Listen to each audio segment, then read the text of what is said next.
Kirishana Bhakti Bani, Bahatlak Ner Shal Shabbos.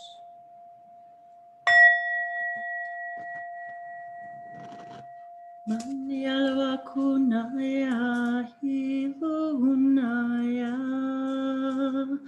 hinaya kunaya hi Shiamia sabaria malahi tere lihama liata ikiara shumionon moya shashia Malia Malia Momoro Beata Riki Antisise Sopore Shinaya Malia Malako Padeva Iliana Mielokoaba Elohim Aliavakotareshe Angelico Tarveshe Solomala Veatoroveshe Alesia Tori Aliajanatia Varagose Parashuko Palianaya Nite Sia Siato Kiasha Niate. Good day, good love, good light, illuminators and way showers. Thank you. It is in once again divine grace, honor, and gratitude that we, Dave and I, my name is Wendy, share with you today our celebration of the goddess. On this Goddess Friday, we welcome all of you, gods and goddesses, to share with us this higher dimensional, multi-dimensional information, research, education, all of the things that excite us and our passion as we explore the idea that the one is the all are the one, that we are really all connected, that this three-dimensional experience is just a really small sliver of all that we truly are. And we enjoy exploring this multidimensionality with all of you through all of the things that we as humans have this physical three-dimensional experience, in that we get to have the fun and excitement of remembering our multidimensionality through all of the things, the little what we like to call permission slips and breadcrumbs, the things that we see in our everyday lives that help us remember who we are, the things that we dream about, the places that we think we are connected to, the other timelines, history, if we will, the idea of artifacts and relics. How does all this tie into light languages? And where did language begin? Where did light languages begin? How did all of this start? How did we begin taking sound and putting it into symbols, languages, written scripts? This fascination goes back with what you say goes back, but this fascination is like built into us. It's innately in us to explore and want to expand and wonder, where did this come from and why do we show these things in movies, in our everyday lives? How do other languages across the globe and across what we call the cosmos and creation, and where did it all begin? Which came first? We talk about that a lot. Multidimensionality, the idea that there really is no past or present or future, that everything really is now, that everything is present, that when we're present in our everyday moment by moment, when we're present in what we're doing, when we're passionate about what we're doing, when we're seeing the signs and symbols around us, whether that's through these kinds of webinars. If you are here today, it's because you are yearning for the learning. You want that to explore your own multidimensionality. You want to know more of all that you are, all that, what is all this? What does all this mean? And how does this fit into healing, self-healing, self-awareness, loving ourselves, knowing ourselves more fully? And what does all of that have to do with how we navigate through physical reality? And why are we creating this experience for ourselves? So if you'd like to join us here in the Zoom room on my languagesoflights.com YouTube channel, website, you can find the link on the Goddess Fridays tab on there. And the Zoom room link is there for all of you to join us here. So if you'd like to come and hang out, whether it's you'd like to share your own artifacts, relics, ideas, input, light languages, if you'd like to learn more, if you have questions, if you'd like to join us here and be a part of the energy, and maybe you're want to explore light languages, or maybe you want to explore crystals. We talk a lot about the connection to the earth and Gaia and nature and crystals, and even the rare gems that we understand help activate us, and that's part of our lives. And so often you'll see us dressed in these wonderful things that represent all of the parts and pieces that we are, our stories, history, if you will, which I would want to get into a little bit in, about that idea as well.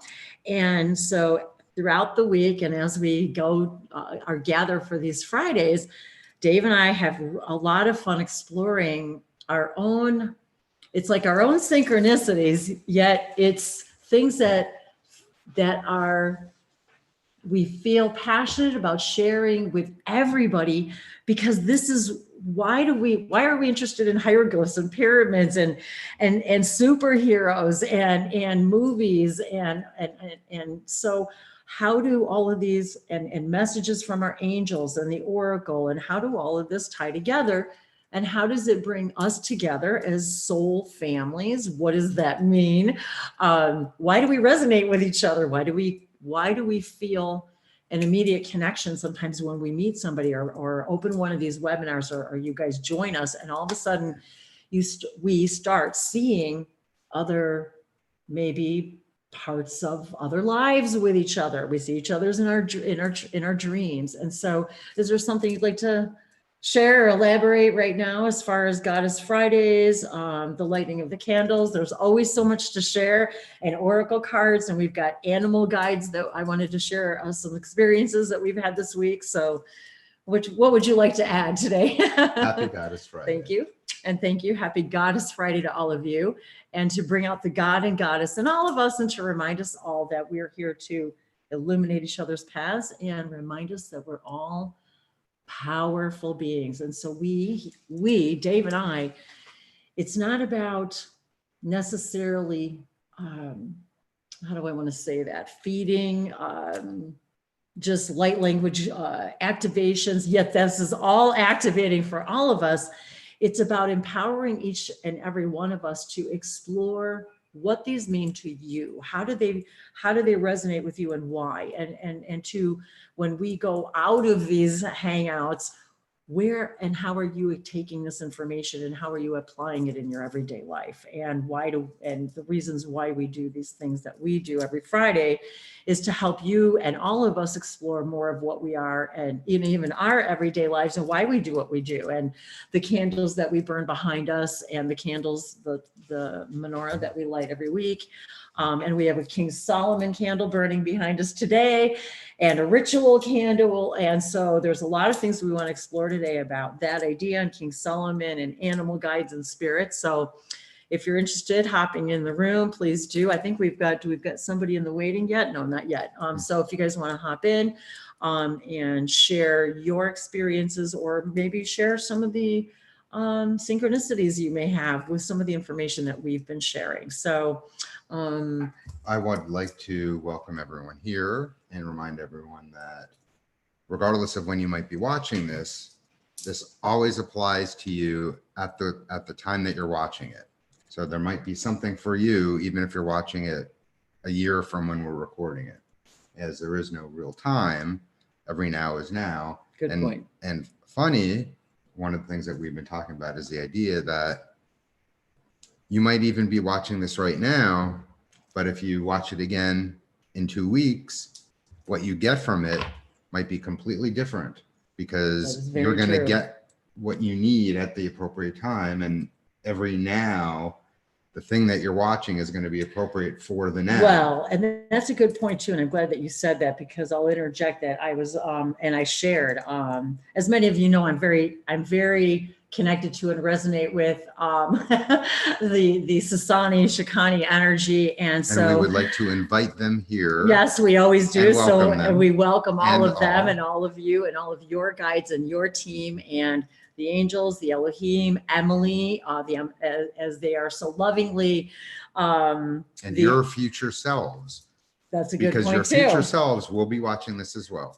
That is a very good point. So we all bring all of these elements to all of this. And so we're all sharing this energy. So one of the things that I'm reminded I'm reminded myself to remind all of you too, is that when we're having these conversations and I'm reminded that as the emissaries of the Light Collective, Emily, as they've shortened for me, that they're from all frequencies, all dimensions, all densities, that they're also excited about sharing this information.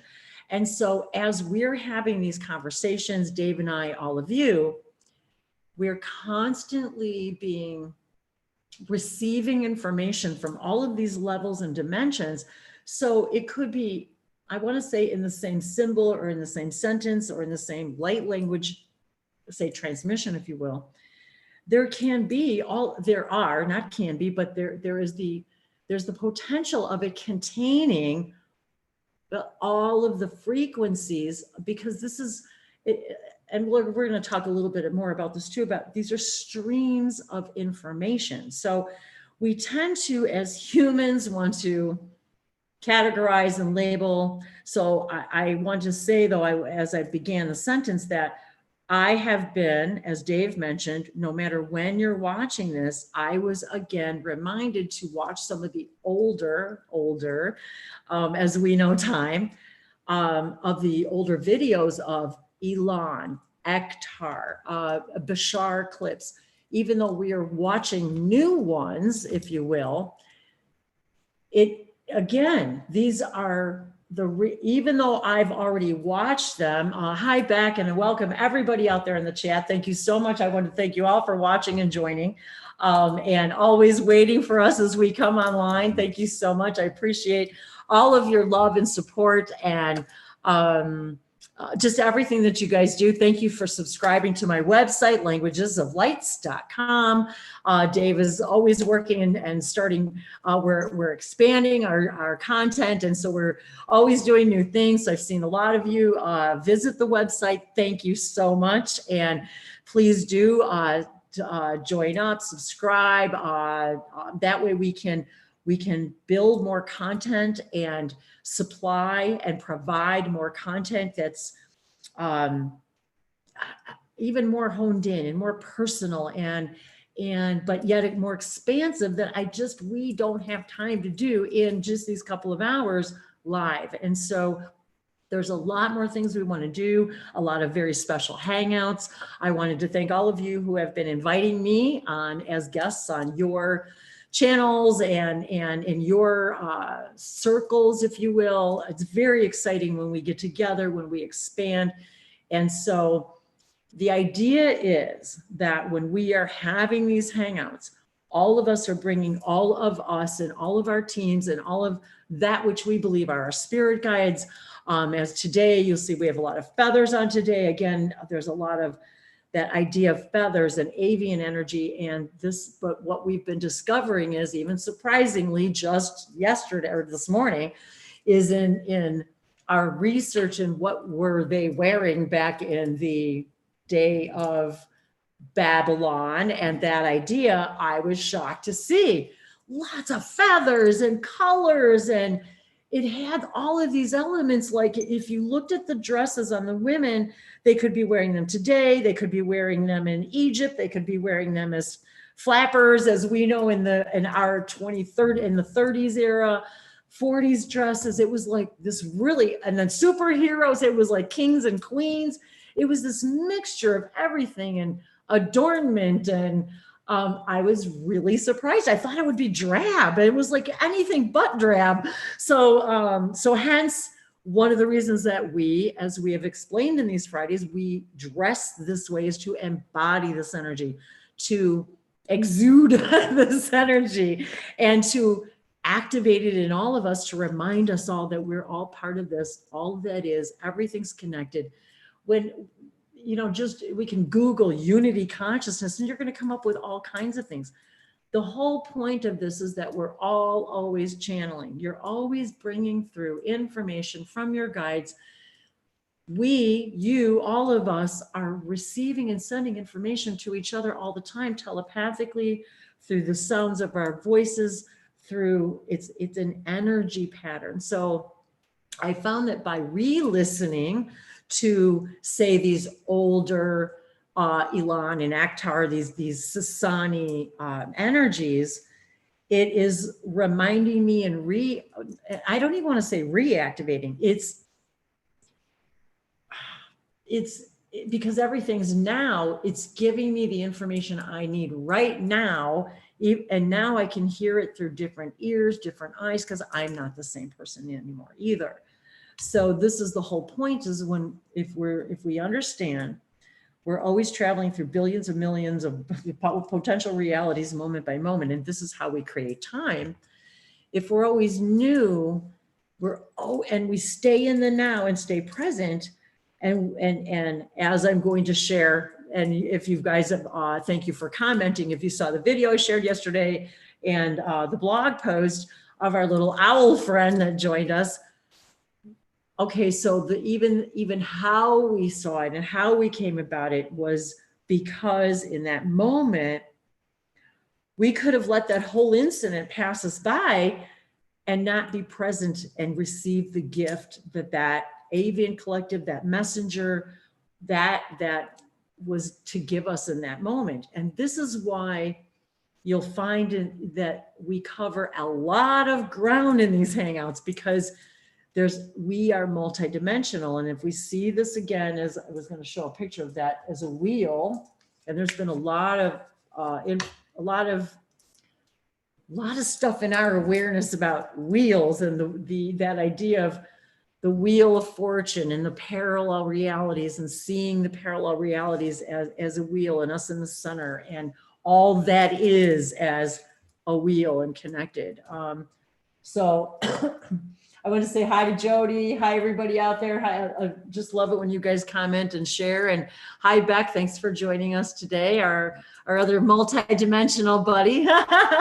So I am dressed sort of more as a king, because some of what we're going to talk about shortly has to do with some of the kings in ancient times, and the Tower of Babel. Yes. And how that applies to all of us here and now.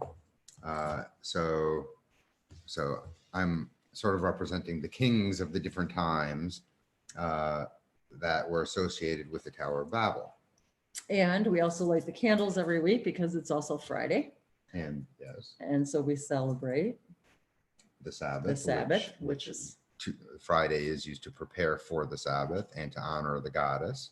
And also Elijah. We honor Elijah. And so and all the angels. And all the angels. And so as we do our Friday Kiddush, I'm learning. We include the angels and Elijah, and we literally pour a little wine in their glasses as well to honor their presence, invite their presence. And as Dave calls it, angel wine. So he leaves a little bit in the glasses overnight. And sometimes I even forget and leave it there for a day or two, and leave some for Elijah as well, as we invite and enjoy and invoke their energies. And it's an expression of gratitude. This is the one thing too, it's not just about invoking them, it's about showing the gratitude of them always being there. This is what we have to remember too, is we're always guided, always supported, always loved, always protected. It's just we forget because we're humans and we're new every now. So we're like, oh yeah, I forgot. But by doing that ritual, which the candle behind me says ritual on it. By doing this, it's almost like we're saying thank you. We're saying thank you for being with me, even when I forget sometimes that you're with me all the time. And they all act as permission slips. Yes. To invite all of that into you. And I'm sort of reminded to say that this is something you should do every day. Yes. So even though it seems silly that you need to ask your angels and your guides and your helpers and God for help and assistance every day, you need to do it every day, because every day is new, just like you're new every moment. Yes. And I don't know how many times I say, I don't want to have to ask every single day. You're always invited all You're the always time. right. But for some reason, they like to be invited on a daily basis, at least. And I'm reminded about the moments of gratitude in your waking moments, and the things that you say. And what is it? What is the translation of the prayer? Thank you for returning my consciousness to me. Yep. Right. Thank you for returning my and a reminder to my make the most of it. Yes. And so, and to say, and every day I have to say, I think without fail, he says how grateful he is and how excited he is to spend another day with me today. So, and that's like every day, every day, I'm excited and grateful to spend this day with you. So that is a reminder, even to me, to remind myself too, that to take, and it only takes a second, it only takes a moment, because isn't it funny how quickly, when we wake up in the morning and we've got things to do and places to go and things to take care of, the very first thing we automatically think of is all the things we have to do, the things we don't want to do, the things we dread doing, all of those things. When really the very first thing we should be doing is that I'm grateful for the return of my consciousness today. I am grateful for the fact that I have this opportunity to express myself today, maybe in a way that I never have before. That in that moment, we're being reminded to bring our highest versions of ourselves and all of those that we interact with in a day, that we intend that I will be and bring with me, of course, because by vibration, that is the only way it works, is by vibration. Then if I am at my highest vibration, then by virtue of that, I'm only also inviting the highest vibrations of all of the others that I'm interacting with today. And that means everywhere you go, everything you do, being in the flow rather than against the flow, because we're beginning to understand, and this is why we do these things on Fridays, is because, is it magic? Yes. Is it magic? No. Is it, you are magic? Because it's all intention. It is all intention. And I've been learning that more and more myself every single day. It really, really is a decision. It's a decision, and it's okay to explore other things, but we've been led to believe we don't have a decision. We don't get a choice, that our life happens to us and then we have to respond to it. Well, that's true, but our lives happen to us. What happens is because of the vibration that we're in, and it's just simply a mirror showing us where we do and do not want to be.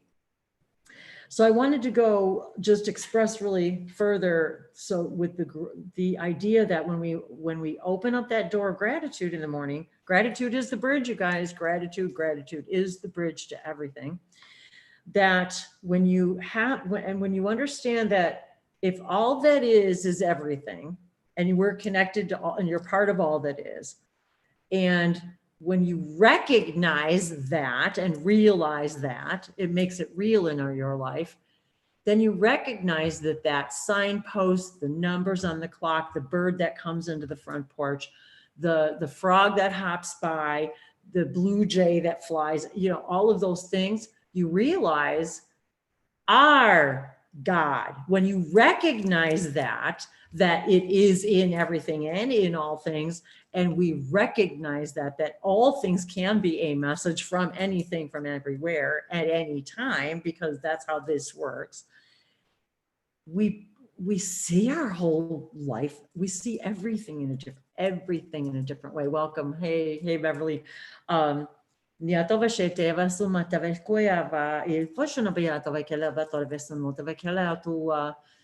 E vashon ofiesa bekisa tevia nome tevia toreva ko urkushe vishin sovetera sematorevia kotiava antobia kaliaso. I don't know where that came from. So I I'm really in this avian collective right now, so maybe that's a message from them. The feathers. Talk about the owl. So the owl, I got all these feathers on, you guys, so I wanted to share. I've got all my feathers on. I have an owl feather here. I also want to share with you. I'm going to gently hand this to Dave as well. And I've showed this before, but I want to show it to you guys again. I'm going to hold this. This is an ink well. I'm going to show, quill with the ink and the different size nibs. It's a calligraphy set that was a gift from Dave, and this is an owl feather. So I wanted to share that with you as well for this owl energy, because we've been talking a lot about the synchronicities, and I think was it last week we talked about the owls and the synchronicities and the wisdom. Again, you guys, this is another reminder to all of us about the looking for the wisdom, recognizing the feathers, the wisdom of the owl energy, looking up the owl spirit guides. And it's interesting because also AJ's nurse also brought a photograph in the other day, and she said, oh, look,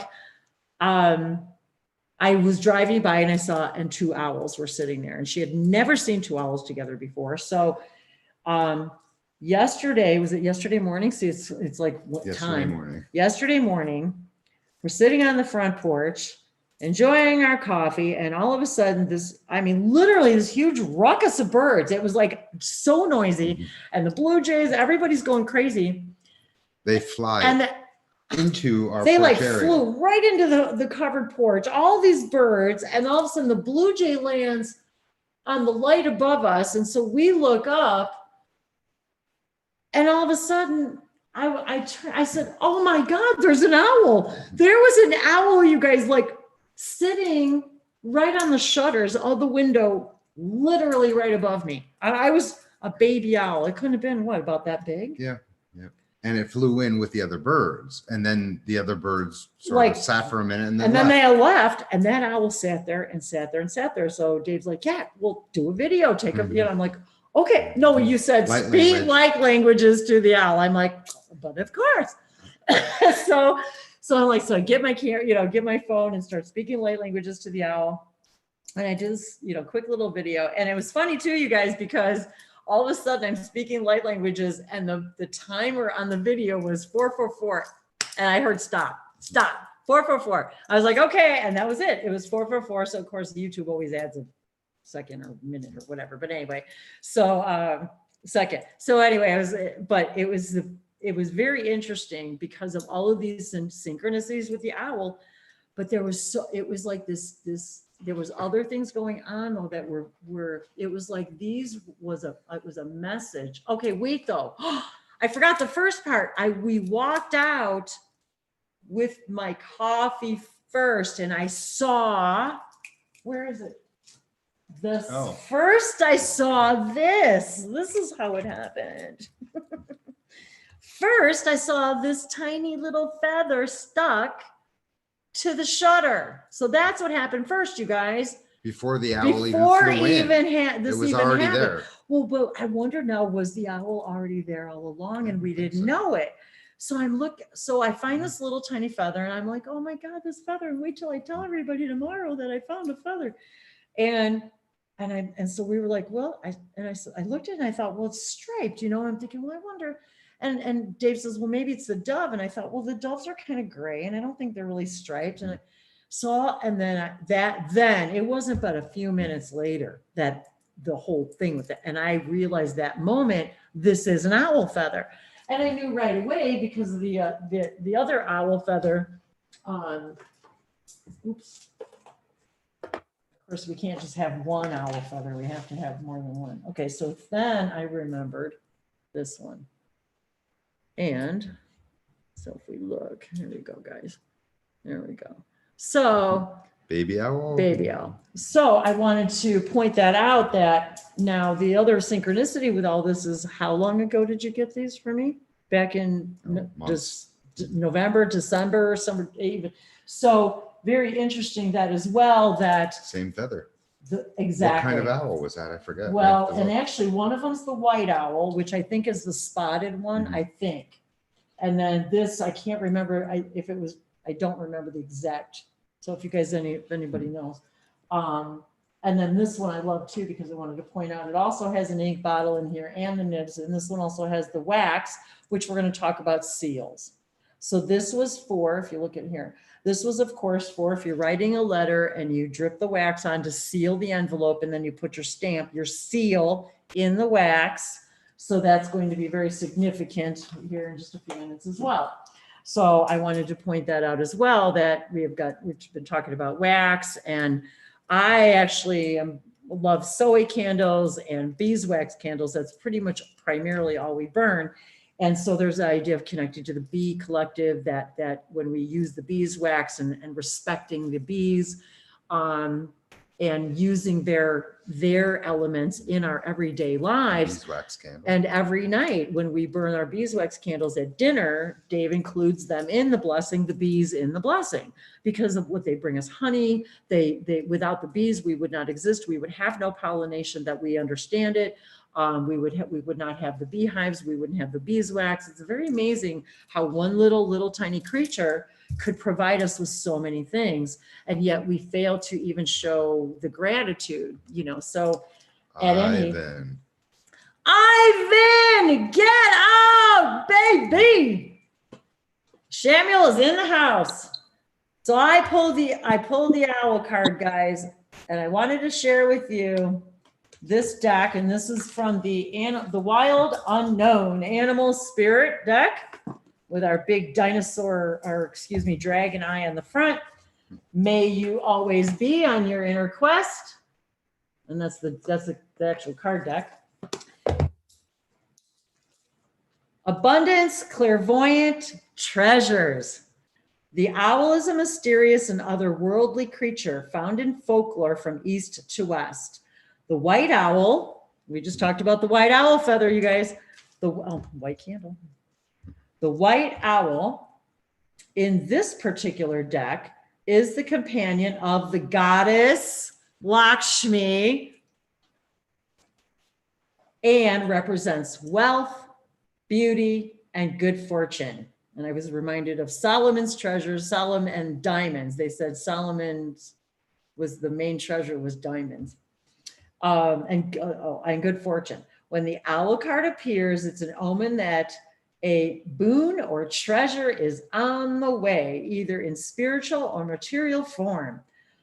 With owl wisdom on your side, you'll see, and that's in quotes, and know, in quotes, exactly what to do with this boon, how it can further service your dharma, which is kind of like your purpose, your path, your journey, and bring abundance to the world.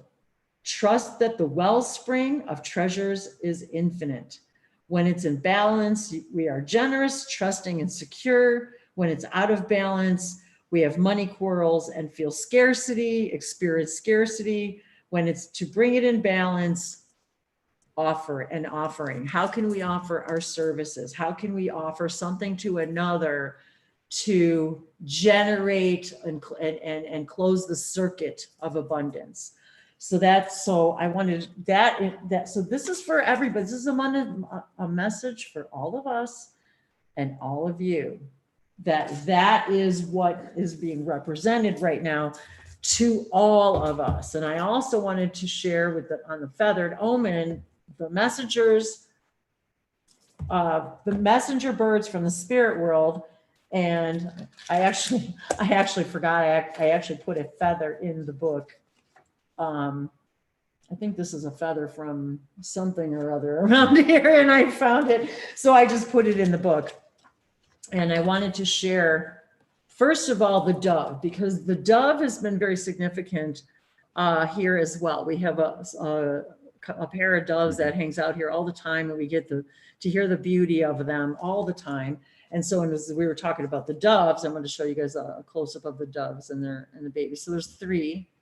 And we watch them hanging out together. And our neighbors have doves perched up in there. They have 2 nests in the neighbor's house. And the back of the card, I just wanted to show you guys, is the 2 feathers, which we talk a lot about feathers and collecting feathers, and also the connection to the angels with feathers, and messages from our guides and our angels often come in through feathers. And so new cycles of opportunities. So the doves that, so this is also, again, a message for not just Dave and I, but all of you, that this is the time, this is a new, okay, and I'm reminded tomorrow, you guys, is the solstice, okay? Summer solstice here in the Northern Hemisphere, winter solstice in the Southern Hemisphere. Take this opportunity tomorrow. It's the 20th of 2020. Take this opportunity tomorrow to recognize the new cycles of opportunity that are before you, before us, before all of us. And where are we not recognizing these opportunities, and where are we being asked to, I'm here, you know, of course, fly in a new direction, flying in a new direction than we have before, as things go back to the new normal, or shall we say, as we begin our new normal. So the dove song is the most distinctive characteristic. Heard throughout the day, the song becomes more distinct at the tween times at dawn and dusk. These are times which there is a thinning of the veil between the spiritual and the physical, the past and the future. There are magical times, excuse me, they are magical times and places everything becomes possible. It is a reminder of the cycle of life. And here tomorrow is a new cycle, a new season. As one ends, the other begins. And isn't it interesting, as around the world, we begin summer, as the other part of the world begins winter. When the dove sings, we can expect life to move from a difficult cycle into one of greater rest and peace of mind. And Becca actually says here, I had two doves land outside when you were talking about the owls and they were meeting. Oh my God. And you remember last week, I forgot, you guys, when we were sitting there, Dave got up and took a picture. There was a dove sitting right out there on the fence, the one that he took. I forgot to post that too. I have to remember to post that picture. So it says that expect renewed harmony and peace of mind, and any unpleasantness or frustration we have been experiencing will pass very soon. And I told Dave a long time ago, I said I had this feeling, that whole metaphoric 4th of July, that freedom, Independence Day for the United States, that it's following shortly this solstice. So, and I hear again the date 7/7. Well, funny because 6/20/2020 yes, is 6/6, which is 12, which is 3. And then we have 7/7 coming. So a new cycle is being born, opening new worlds and new possibilities. So there's more to this, but I will take a picture of that if I am so inspired and share it with all of you. And the owl. And it just so happens to look like pretty much like the owl feather that we have. Spirits are strong around you. That's our message for sure. So I knew for sure that as soon as I pulled this card, and that's as far as I've read, I only read the card itself. Spirits are strong around you. And I knew right away that was a message for Dave and I, because although we already know that, we also have to be reminded that as we do ask for and show our gratitude to our guides, we're still receiving messages, even as we're researching this information, sitting on the front porch. This is literally what we do, is sit on the front porch, researching all this information because it's exciting, and following all these threads of our own multidimensionality, and then get all excited about, passionate about sharing it with all of you guys.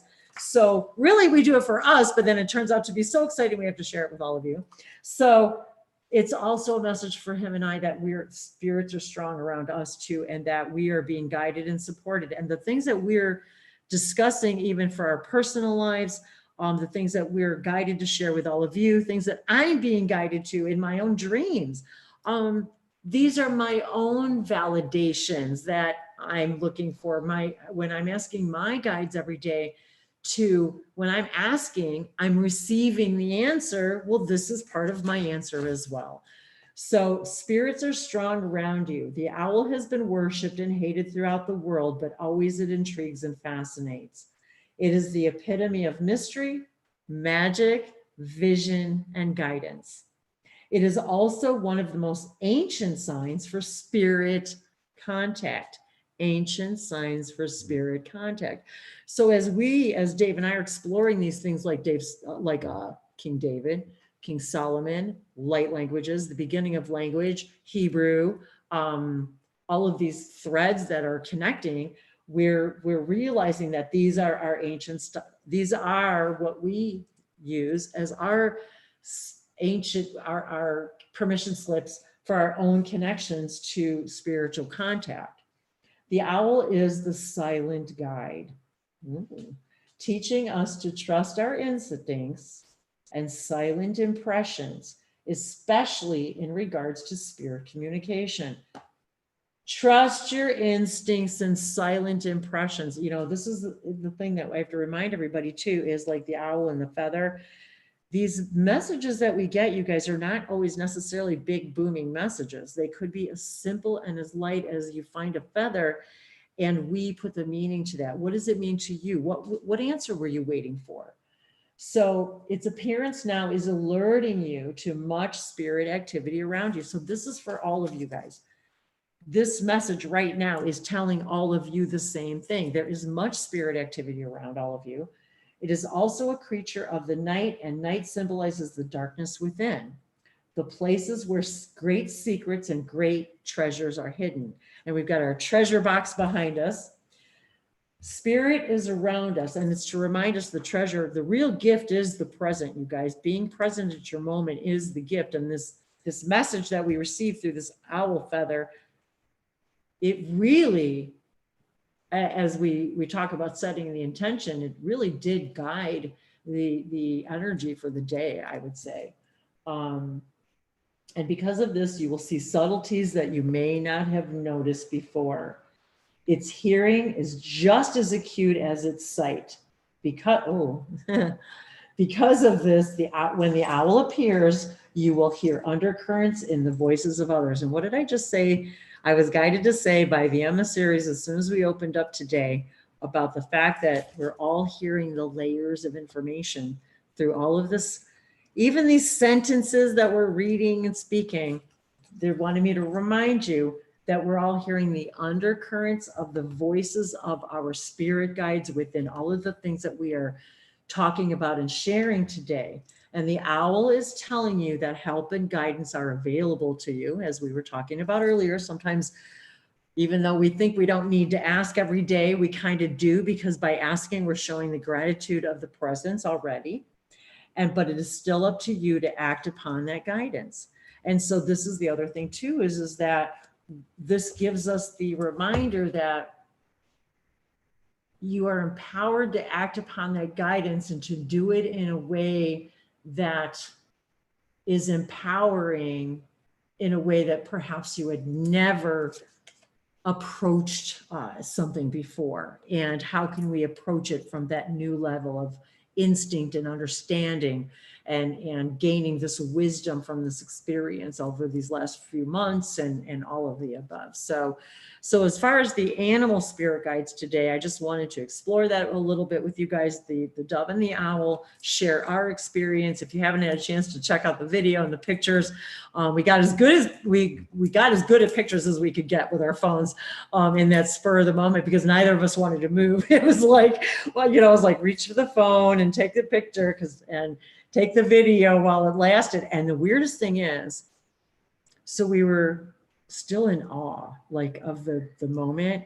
And we were just like, looked down and all of a sudden it was like, I took a sip of my coffee and I looked up and I was like, where'd it go?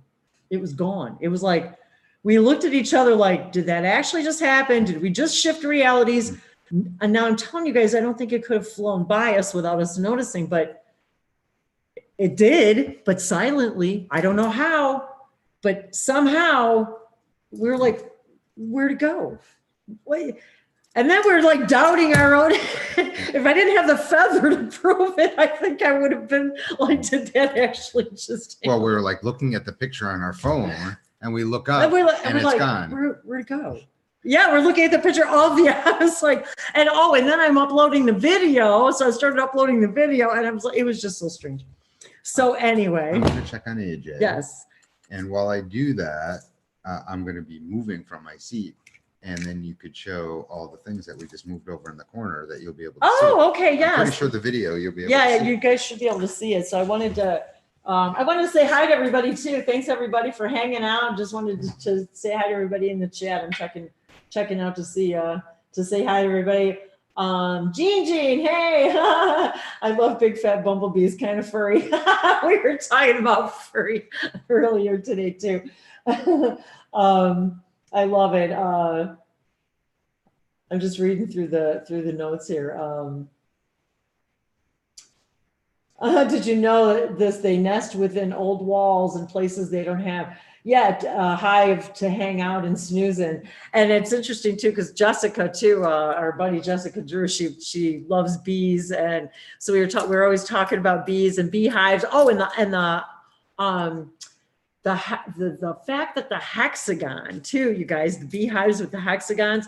And I've got a picture of the dolphins that I just was framing, and the frame has little hexagons on it. So I was also thinking about the beehive and the candles that we use, the beehive, the beeswax candles. Some of them are rolled and they actually have the little beehive shape on them too. So it's very interesting that all of these, and I'm reminded about this book I started to read too, you guys, that I was thinking about doing it again. Oh, I actually think Dave even got the book to it so we could listen to it. I can't remember if that's the one, but anyway, it's called, I'll think of it. Anyway, I was, it's about bees, and it's a very interesting story. So I was thinking about doing, like a kind of a reading kind of group sort of a thing, because I never got to finish the book. So I wanted to finish the book. So anyway, as a side note about bees, and I'll think of the book and I'll put the link and the name of it there. And, but anyway, so yes, a lot of interesting information and energy about bees and angels and wings and feathers and birds. So that's one of the things that we love to share. And I wanted, as Dave mentioned, behind me is, a lot of the things that we've been talking about relics and artifacts and things that we've been collecting. And one of the things that I had, I asked him to move over here today so you guys could see and we could access while we're chatting, is a lot of the things that Dave has collected of the artifacts and relics of many of the things that we've been talking about. So a lot, and these are the real deal. They're very heavy, very sharp. So I'll have him pick them up and show them to you, but not all of them are. Some of them are just plastic toys, really. But for the most part, the Anubis staff, the Ankh, definitely the trident, that thing's the real deal, very powerful. So I'll have him hold it up and show it to you guys close up. But so he wanted me to show you. So that's right next to the throne. So there's the throne, you guys, and there's the shield, and so he's been shared. We're I'm going to turn it so you guys can see a little bit more. So you can see some of the things that we've been collecting to share with all of you and to help remind us all and have fun with this idea of that we're all looking for the superpower, superhuman in us all. And one of the reasons why we watch these movies and television, and think about how long comic books have been around, and the very first comic books, and how the stories. And so something I wanted to share with you guys too, that my guides wanted to remind us all today about too, was, as I was writing in my journal, and so it's got this really cool, thank you, Dave, for my journal. So I was writing some notes this morning, and we were talking about the beginning of language and Tower of Babylon, and I was reminded that and I was actually having a conversation with the Sasani at the time, and they were reminding me that as we were thinking about the beginning of language and all of these things that we're talking about, that the word history, his story. History is simply his story, a story. So let's take this into a couple, his being God, creator, all that is. We are all, as I've been sharing for many, many years in my videos, we're all the stories of source. We're source experiencing itself as all of us, his story, our stories. History is stories. So when we say his, we're referring to God or all that is, and then they remind us we're all that. We are all creating our history, our past. So as we pass through multidimensional realities moment by moment, we're literally new people, new bodies with a new potential story, a new history. So this is where we start understanding the physics, the idea that we change our past in the present. History. What's your new story? Does your new story contain or does it not contain the things you thought were from the moment before? Your story is you. You are the God. You are the creator of that. The his is you. So this is what they wanted me to share today too. And today's date is 20 equals 20. So we've got today being the 19th of 2020.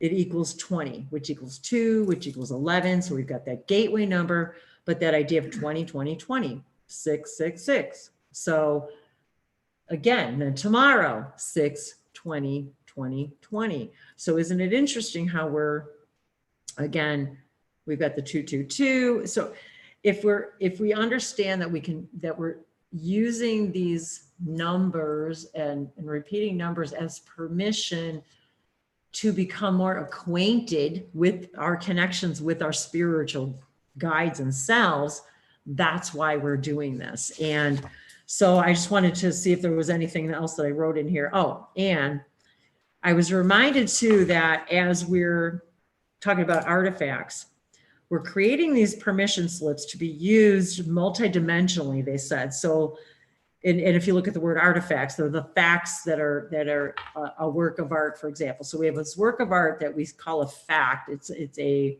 evidence of history, right? It's evidence of a story.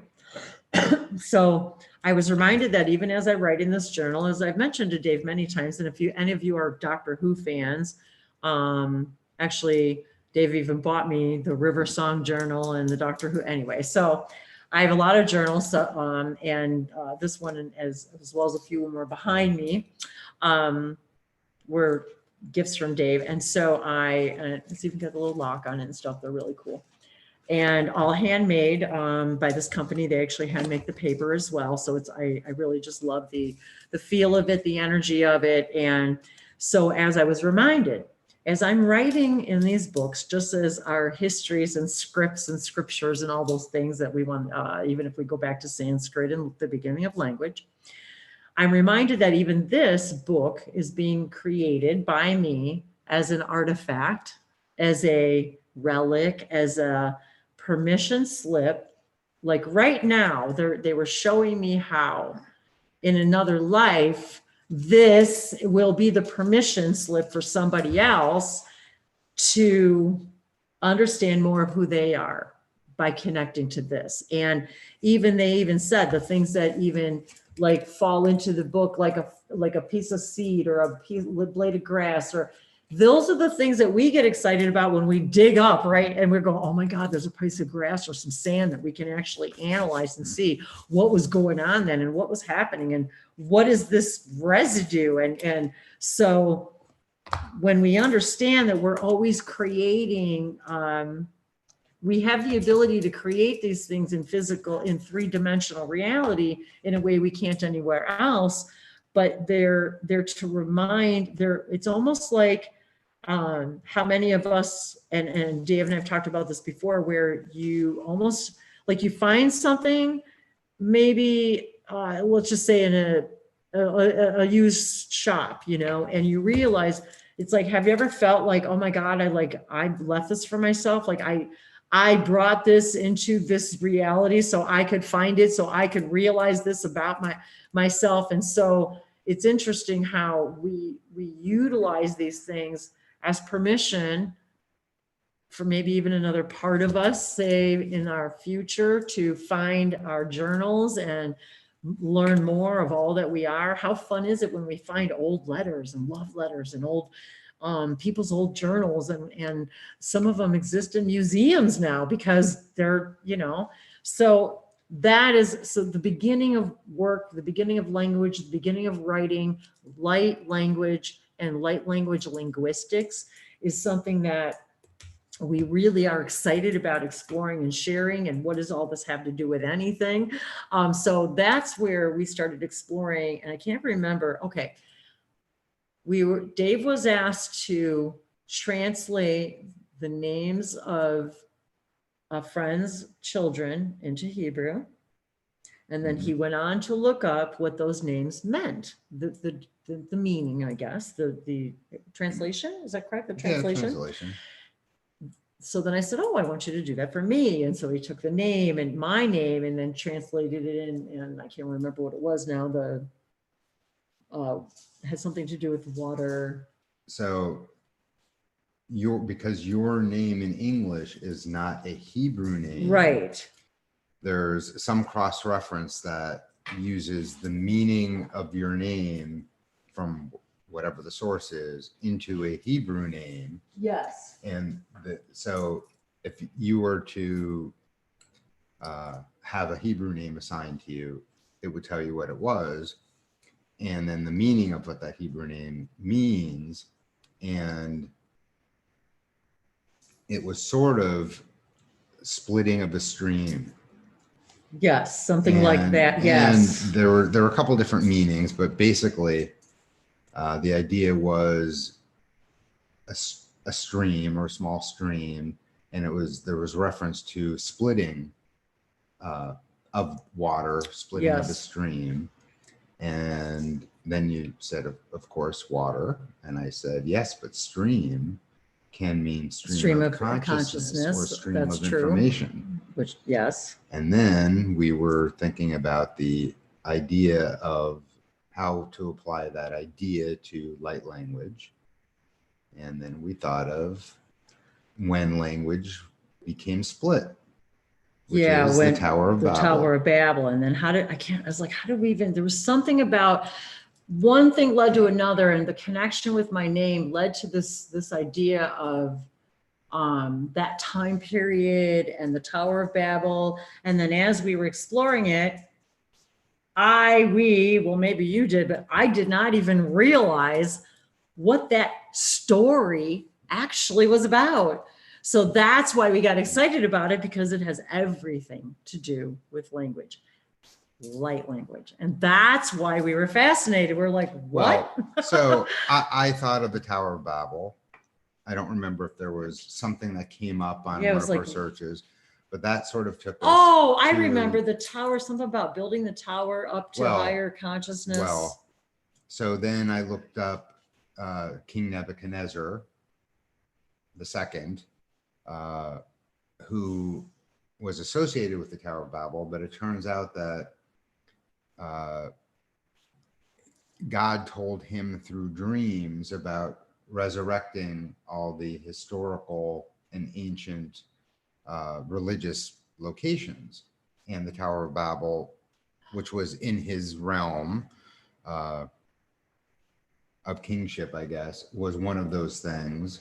So there's actual writing recorded about the Tower of Babel, that it was a real thing and that he had done some work to repair it.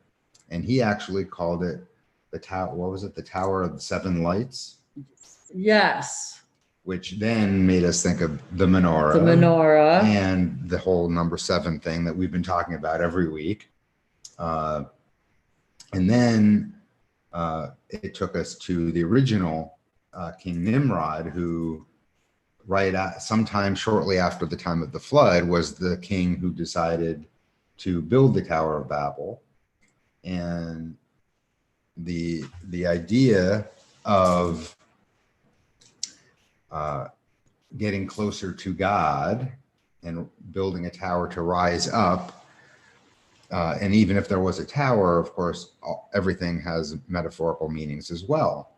So we thought we were just thinking about the story of how, as the tower got higher and higher and higher, the towers was never able to be finished because the people started speaking different languages and couldn't communicate to each other. And I always try to consider things metaphorically. And I thought, well, of course, as they're raising their vibration, rising up higher, one of the things that would happen is you start speaking light language. And of course, all the people who ever try to build a tower to get closer to God are going to raise their vibration, and they're all going to start speaking light language. And that might be one of the first times in recorded history where people in mass were speaking light language. There was actually several stories then after we realized all these, and then it was one connection after another. Then we found that every single culture on Earth has a Tower of Babel story. And oftentimes the time frame was always after a flood occurred. And some of the interpretations are that they wanted to build a tower so they could, if a flood came again, they had a place to go higher than where the flood possibly could be. And being up in the heavens is the safe place to be. Now, there were no towers that were built or even expressly built to hold a whole bunch of people. So that explanation is sort of a little silly. But still, every single culture has some kind of story about building a tower to get closer to God. Yes. And all of a sudden, their languages all changed and they weren't able to communicate. And you sort of have to wonder, is it really the same story from the same place? And then people dispersed after that, all speaking their own languages. Because it even said that too, that then the people dispersed. Yes. And it was, I couldn't even believe the synchronicities with every single thing that we were looking up. I was just, it was incredible how it's almost like the same story again, you know, as what's happening to all of us right now. And oddly, the Tower of Babel story is almost exactly the same everywhere. It's not little pieces or similarities. It's pretty much basically the same story. And so it was really fascinating as we were looking into this. And it was even more interesting that even now, as I'm thinking about it, we're talking about how this is, and we were talking about even the references in the Bible and then we started following a little bit more of the threads of the idea of light language, what light language is, and the idea of speaking in tongues, being light language, and where the Bible, Old Testament, New Testament, and throughout history, the idea of speaking in tongues has occurred and is being recorded. And of course, there was a specific reference that they used. There was a story, the Feast of Pentecost. Okay. With Jesus' disciples. Pentecost, yeah, the Pentecost, which happened to also be the time of Shavuos. Yes, which was when Moses received the 10 Commandments. Which is what we just talked about 2 weeks So ago. it wasn't the same. It didn't happen at the same time in history, but it was the same time of year, like to the day. Right. To the right. day. Yeah, it's kind of funny. Where the idea that when God's Spirit descends upon you, one of the things that happens is you speak in tongues. And there are lots of references to those things, which include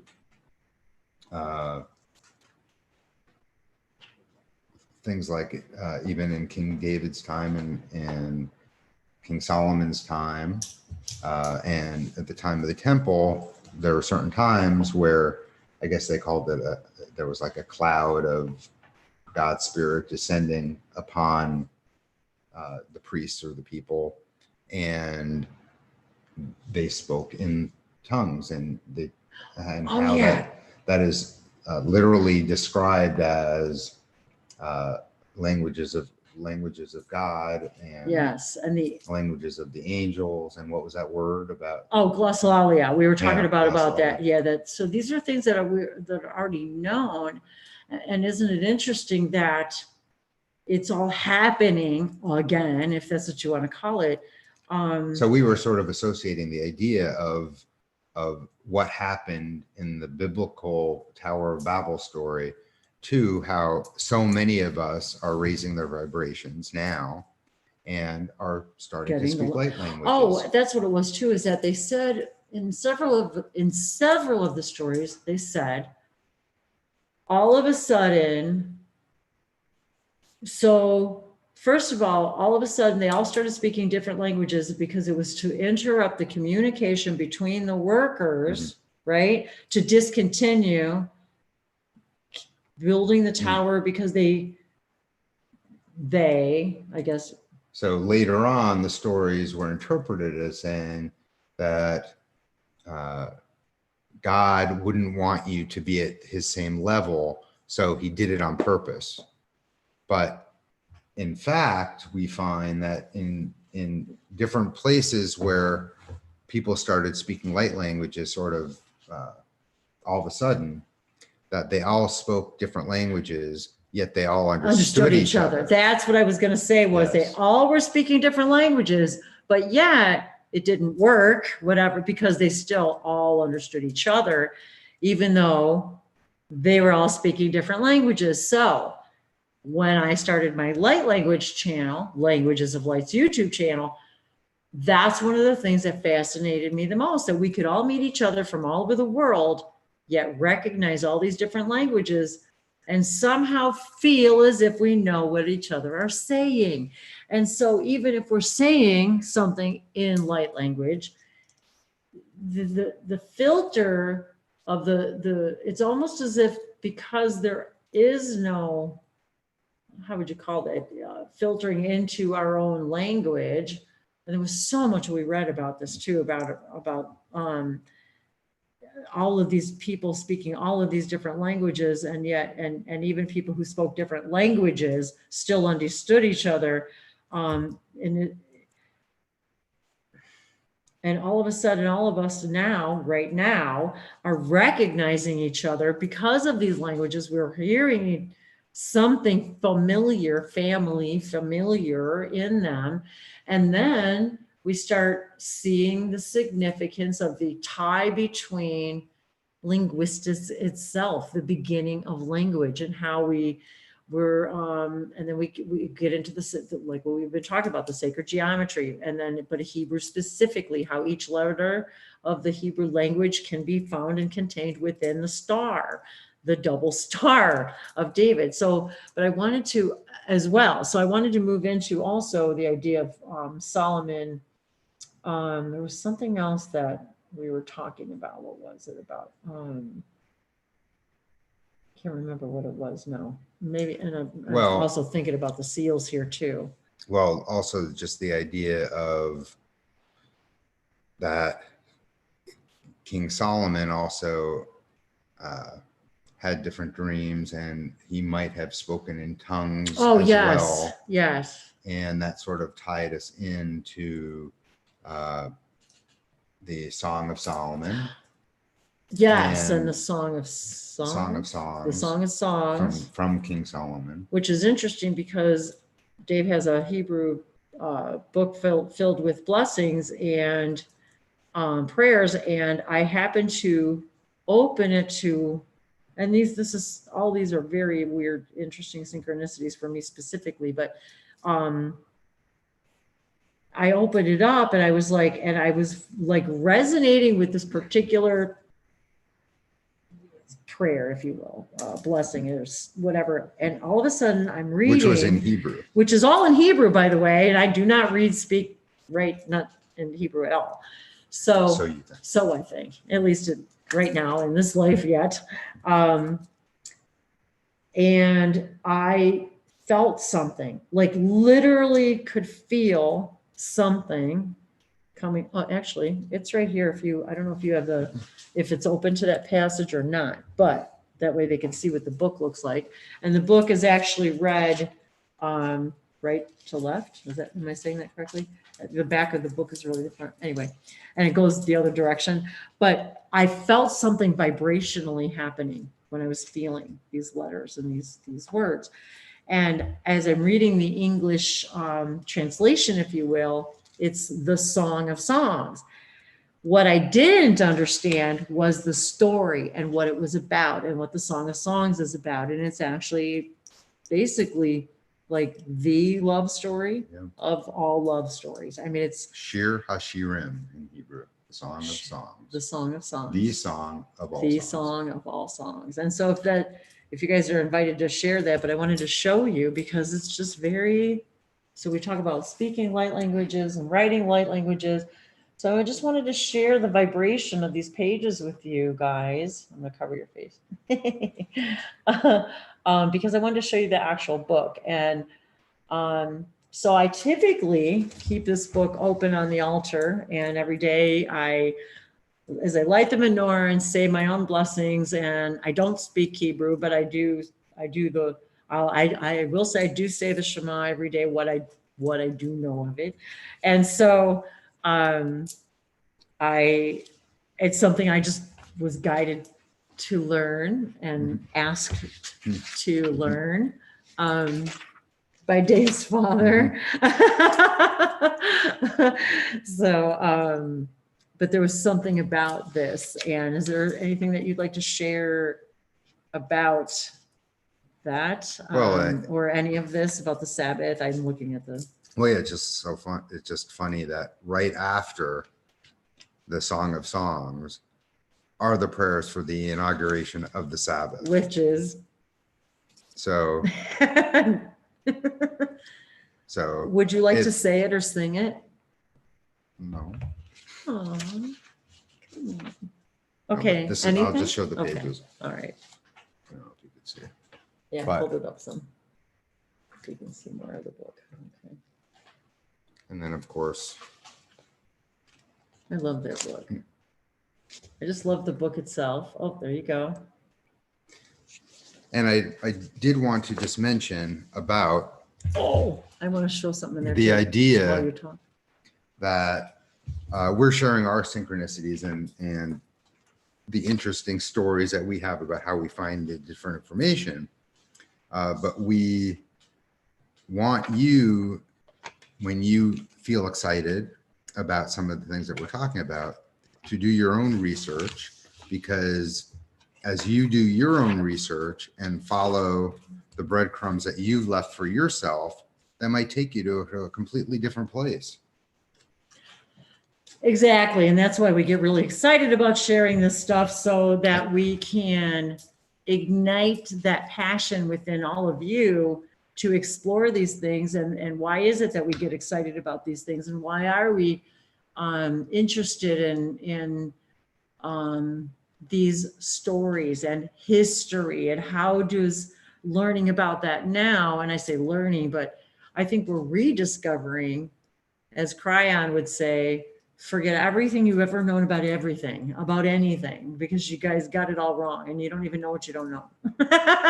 And that's kind of exciting. I wanted to show you guys too. Was there something else? There was something else about Solomon, and I also wanted to show my cards. Well, not about Solomon that I'm thinking, but one of the other interesting things that we found when we were looking up King Nimrod and King Nebuchadnezzar were that both of those kings had very famous wives.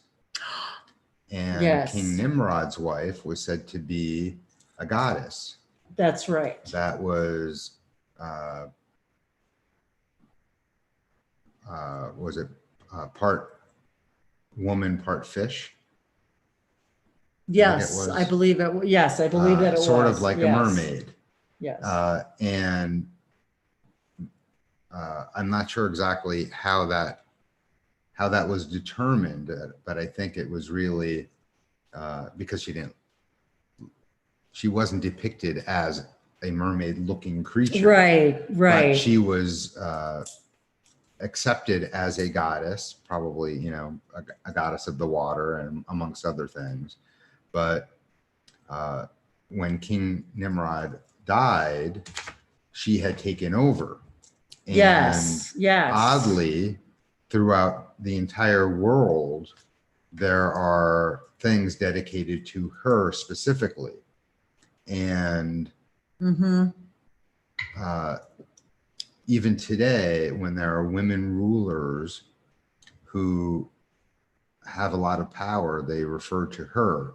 I forget what her name was. Yeah, I was trying to remember too. Some of these names are hard to pronounce and hard to remember. Let me look it up quick. Sure. I was just checking out the notes too, you guys, that you guys were leaving. And yeah, you know, the honey too. Honey, Semiramis. What is it? Semiramis. Semiramis. Oh, I see it. Semiramis. Okay. Which also we found there were ties to Egypt with her and other goddesses. And of course, you know, as that's right.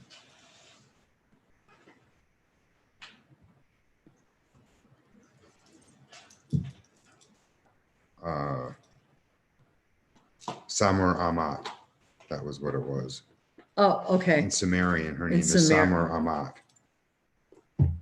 So the idea that all of these things tie back to Sumeria and ancient Egypt, and also Sanskrit and Sumerian languages. Oh, and the other thing I wanted to mention to you guys, when I very first started finding out or started speaking light languages myself, which was I started speaking light languages in about August of 2014.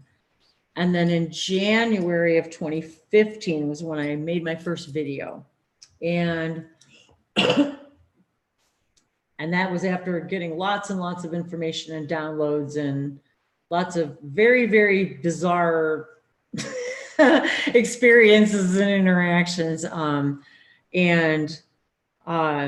of the things that I remember writing in my journal was I was getting information about the Tower of Babylon. And I knew nothing about the story at all.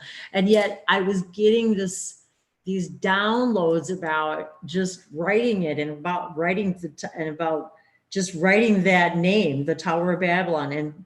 And it was as if they were showing me, because I had been asking to understand more aspects of myself and how does this help me now?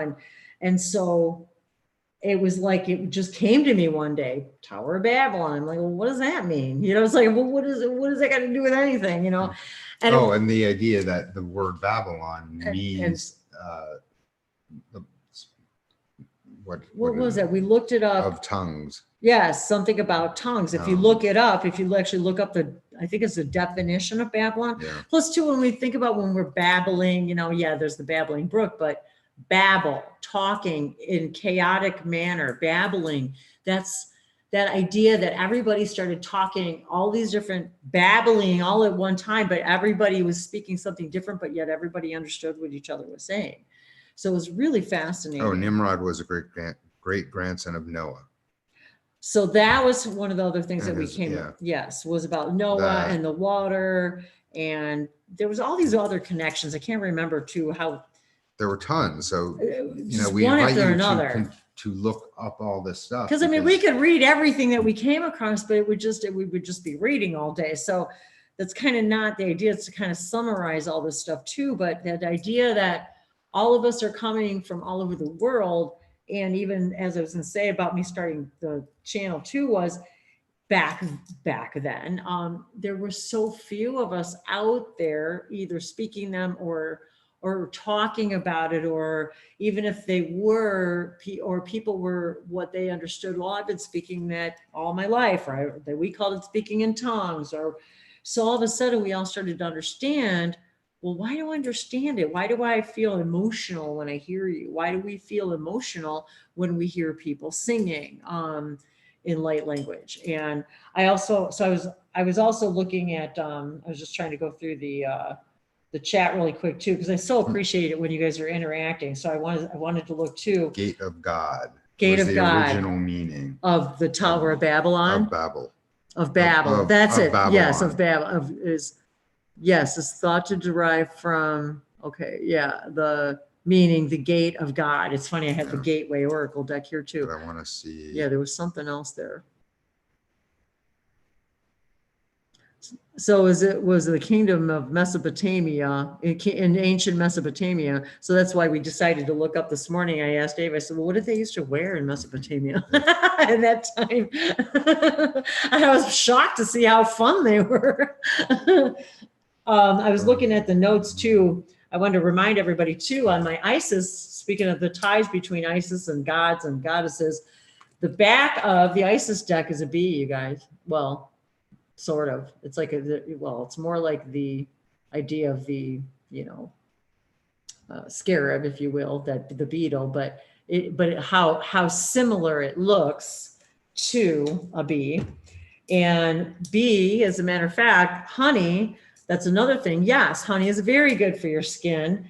And as I mentioned a couple of weeks ago, I was discovering for Ranger, my dog, his paw, that there is a product that combines manuka honey and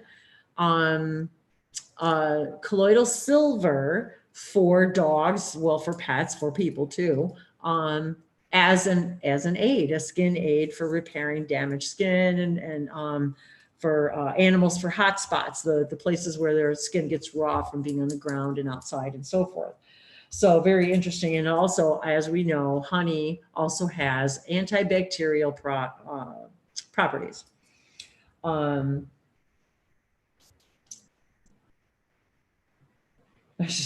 was just reading the notes. Oh, Lisa says it might be a hoot owl feather. They are plentiful in Florida. They hoot at night close to homes. Mm-hmm. Well, there you go. So now I'm gonna be looking more into that too. And it's true, Jesse, that funny how we seek to connect by nature. We repeat actions like Dave did with the towers, also with technology like NASA, but we still need to learn in advance in history by growing aware and consciousness.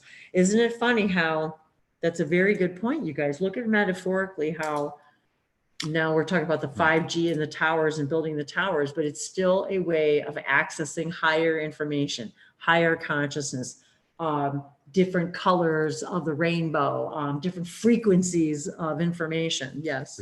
We keep talking about 7. Yes, and 7. I was reminded, the 7 steps, right? The 7 steps. Yeah. Were part of. So Nebuchadnezzar had plans that he got from a dream about how the tower is supposed to look. That's right. Yes. And part of it had to do with 7 steps. And there were 7 chambers on the top, which was a temple that had to do with different gods that were supposed to come into different god energies that were supposed to come into their separate rooms. But also just the idea that Nebuchadnezzar had made the Hanging Gardens of Babylon, which was one of the 7 wonders of the world, for his wife. Oh, that's right. Yes. Yes. So that we So would we talk keep to, getting sevens. we've been talking the last few weeks about sevens and that idea of the 7 colors, the 7 arrays, the 7 chakras, the 7 days of the week. Creation happened in 7 days, right? And we rest on the Sabbath.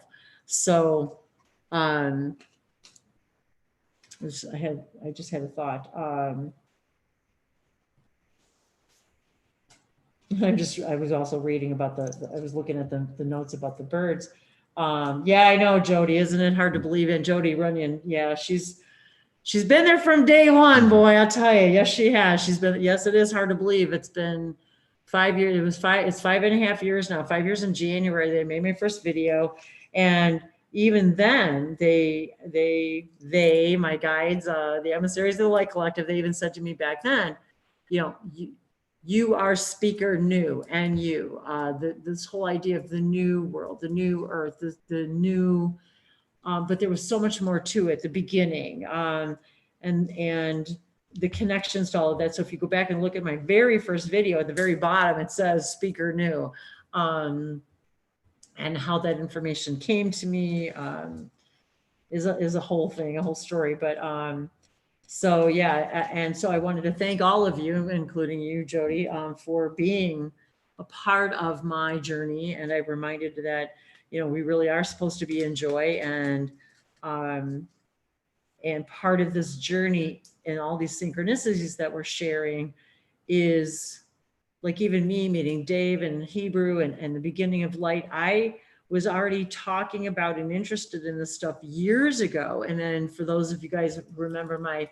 hangouts on Wednesdays, if you didn't catch on Wednesdays with Wendy and Bree, and I would do videos, our hangouts every Wednesday, and we would talk about a lot of this stuff in light languages and the beginning of language, and how light became language. How does light become words and symbols, and how does it relate to geometry and numbers? And so Dave's actually holding up, I wanted you to hold the seals up. So one of the, tell us about these a little bit. So when we were thinking about what cards might be appropriate, I was thinking we have the Solomon cards. I forgot all about him. He bought me we've these beautiful never cards. really showed anyone yet. And that sort of made me think, what connection to light language is there with King Solomon? And one of the things has to do with sacred geometry and light language symbols, which of course Wendy loves to talk about. And we have these rings that have some of King Solomon's symbols on them, and they're called symbols and seals. And of course, on one of them is, I think this is that the, yeah, the Metatron. There it is, the Metatron. Yeah, So look at this, you guys. So Dave finds this stuff, and he's like, and so one day he's like, oh yeah, by the way, the seals of Solomon are on their way. I'm like, what? So those are, and each one of these rings represents. They're so cool. I just love these, you guys. They're really awesome. Look at the moon, the crescent moon. Crescent moon on both sides with. Oh, I love that so much.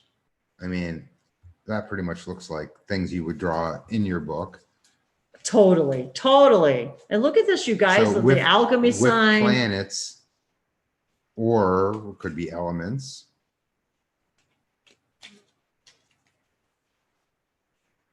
And then we showed last week, that's clearly a planetary system. Definitely. So even in King Solomon's time, and he was known for sort of being a magician. So even in King Solomon's time, there was light language symbols being written and used.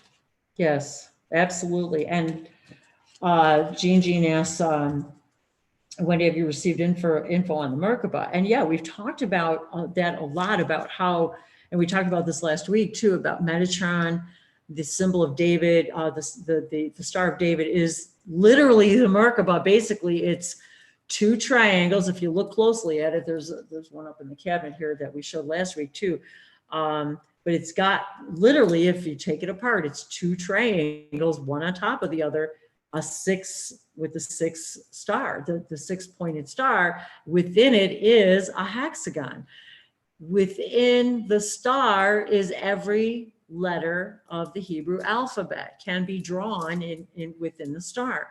So all of these things are connected to the remembrance of what we understand is our engine, which is our Merkaba. So when we're asked to connect to higher dimensional information, many times we're invited to use the two triangles or the inverted pyramids, you know, pointing to each other, one spinning one way, one spinning the other direction. And that idea that if you spin them and if you merge them together, now we've got that whole idea of a star. If you look at it laying down, it is the Star of David. And also we talked a lot about the spiral and how the spiral symbolizes time. And if you look down at a spiral, it's circles, but if you unwind a spiral, it's a spire. So the other thing is I wanted to, and I've never shared these cards before, you guys, so I'm really excited. Dave was inspired to buy these cards, and I don't think I've done any readings with them yet, so I'm pretty excited to share them with you, the King Solomon cards. And so I've been waiting for kind of the day when we would be talking about this and celebrating this. And I wanted to show you how excited I get about this stuff, because I even saved the wrapping directly from Israel. So just because I was excited about it. And actually the woman, her name is Orna.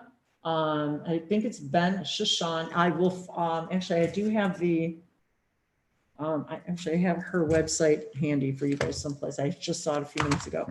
So I was going to share that with you because there's a wonderful story about her, and she literally signs the inside of the deck. So it's hand signed. Well, she signed them for you. And will she sign them for me? Thank you.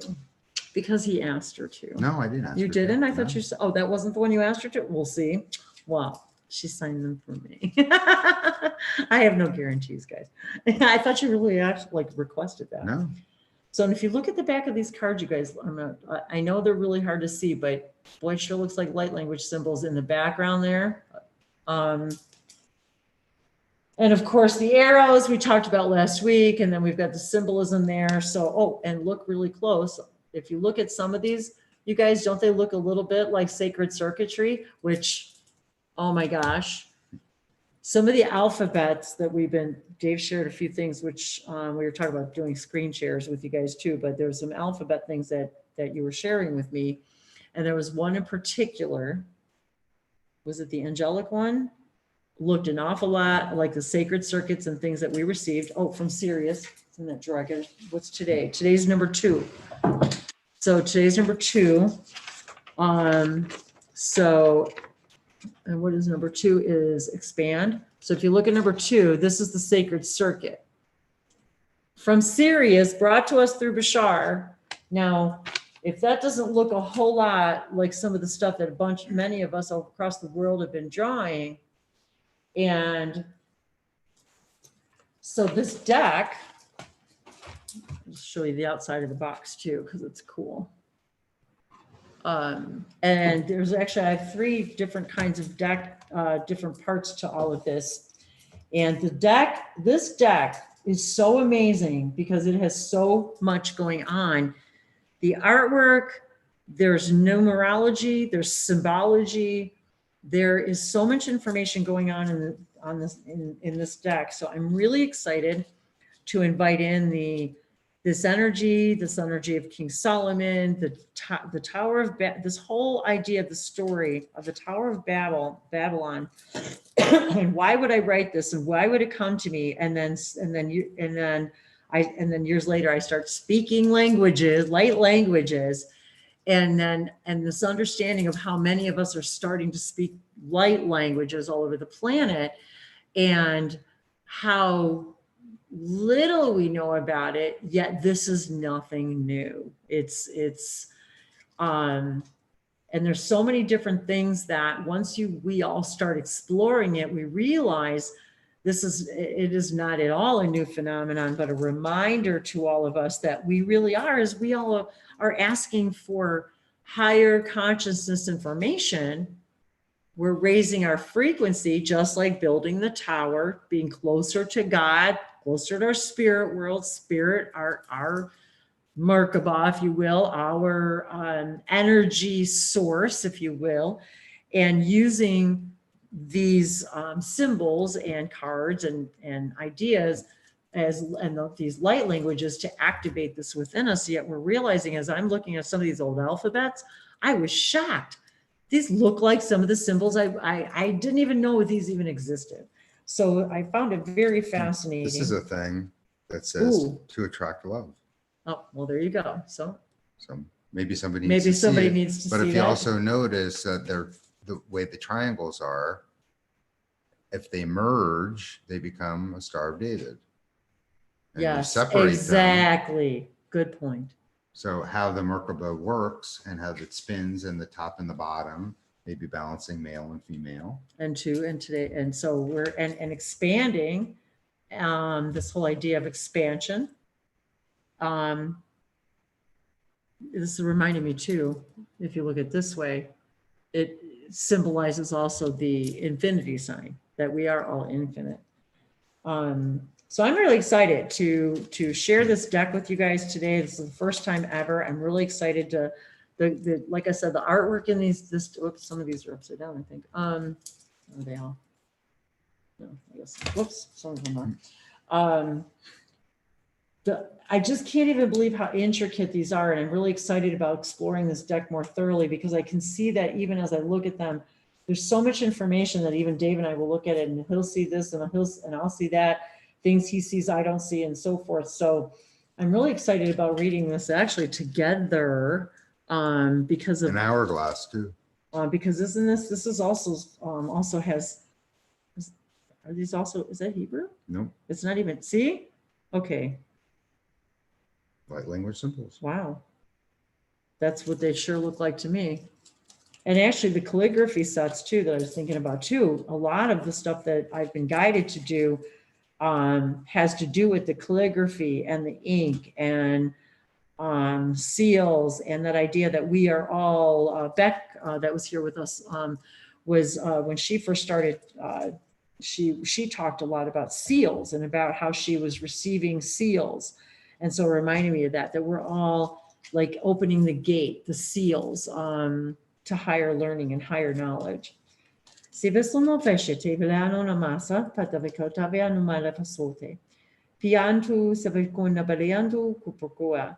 this is really funny. The intricacy, okay, so this is number 32. Look at the artwork and look at the symbols on this card. And I'm going to hold it really close. So if you look at these symbols up here, look at how much they look like the sacred circuits and so much of the light codes that so many of us have been drawing.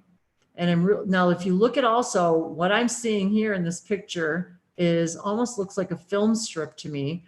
It's kind of like how we were described about how we were moving, how we create time by moving, how fast we move through the film strip of our consciousness, how fast we move through the parallel realities is how we experience time. And so I'm looking at that as almost also like a ladder or a film strip, people going up the ladder. What in the world is that? Is that flying pigs? Or what is that? Some kind of, so I'm thinking about even our flying pig up here. Like how many times have we said, well, that's not going to happen. You know, that'll happen when pigs fly. Well, we've talked about that before, how funny it is that I had a friend who said the same thing, and then she ended up having a whole themed wedding about pigs flying. And then I happened to mention it to Dave, and he didn't even realize he had a flying pig here up on the shelf all this time. So anyway, I don't know why I brought that up, but maybe there's something. But so, and then when pigs fly. So maybe that's now, you guys, maybe you've been telling yourself, well, yeah, I'm not going to do that. Yeah. When pigs fly, well, now's the time. I don't know what the symbology is at the bottom, but I wanted to share that with you guys too. So isn't this amazing how all of, I mean, and maybe you guys can tell me what you see in it. What do you see in it? Well, it just seems to me that when you rotate them in different ways, they certainly look like that's what I was thinking. Other symbols they look like other things you might recognize. And what's that? Like That's 32. the Om symbol, for instance, and that Oh, Maybe Ivan. a 3. A couple.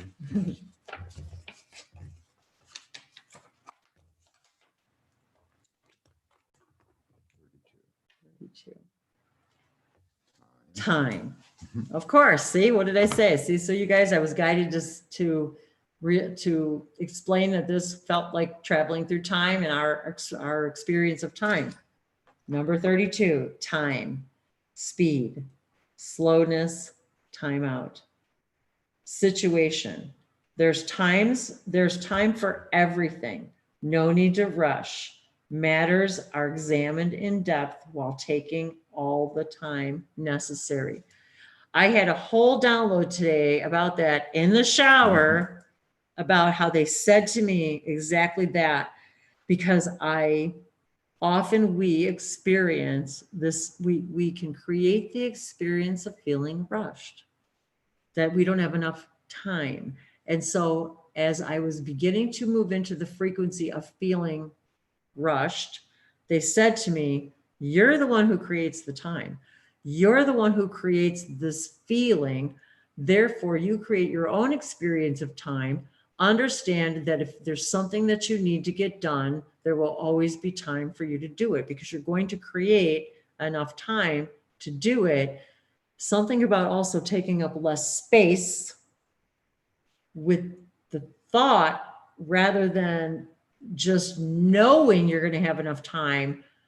We actually take up more space because we're thinking about we're not going to have enough time. But if we understood that, things go faster, you get more done in less time, things go more smoothly.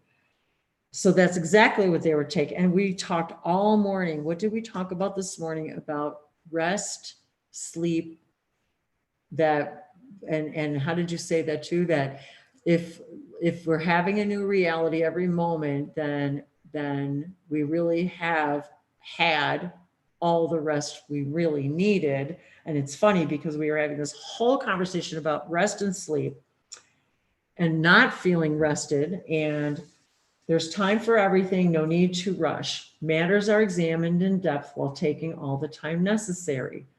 Taking a break, proceeding slowly.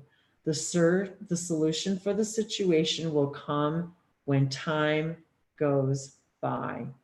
Things are going slowly and time works in your favor. The advice depends on the direction of the card. Now, of course, I actually did pull it and it was right side up, but it's funny how you were guided to change the direction of the card. Very interesting. So if the card is drawn upright, which I did, it says act with moderation and be patient. If the card is drawn head down, act quickly and do not lose time.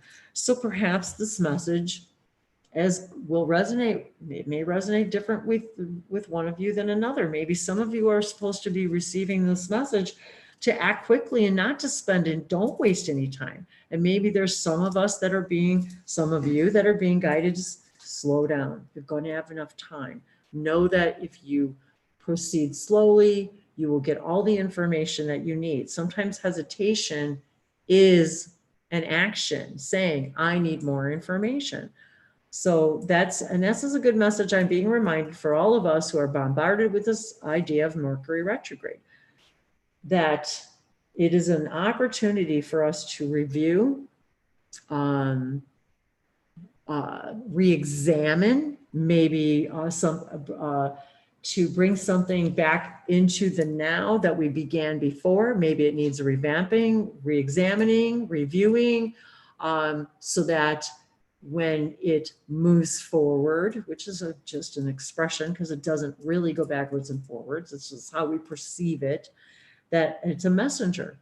What messages do we need to receive? Where do we need to slow down to receive a message during this Mercury retrograde? Where do we need to re-examine, check, cross our T's, dot our I's before we make any decisions, so that when we are ready to act, we act quickly and don't lose time.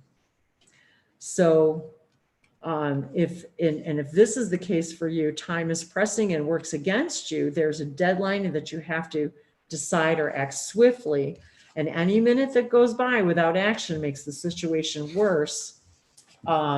And that you're going to feel within time constraints. And this sort of reminds me a little bit of that hula hoop girl story that you told a couple of weeks ago about this idea that, you know, how do we reconcile that where even you and I, when we met, it's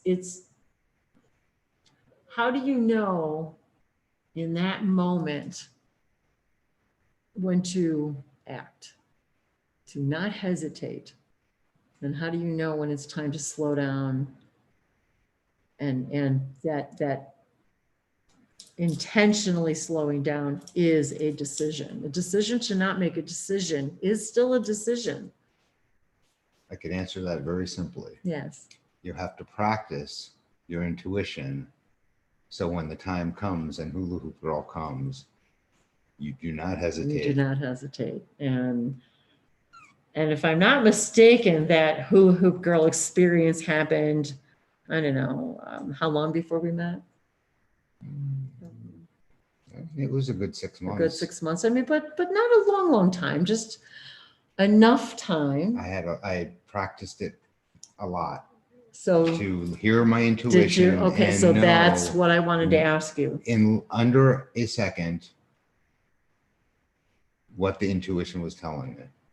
Exactly. And that's what I really wanted to go with that was as what changed in that moment packed with wisdom, in that one split second.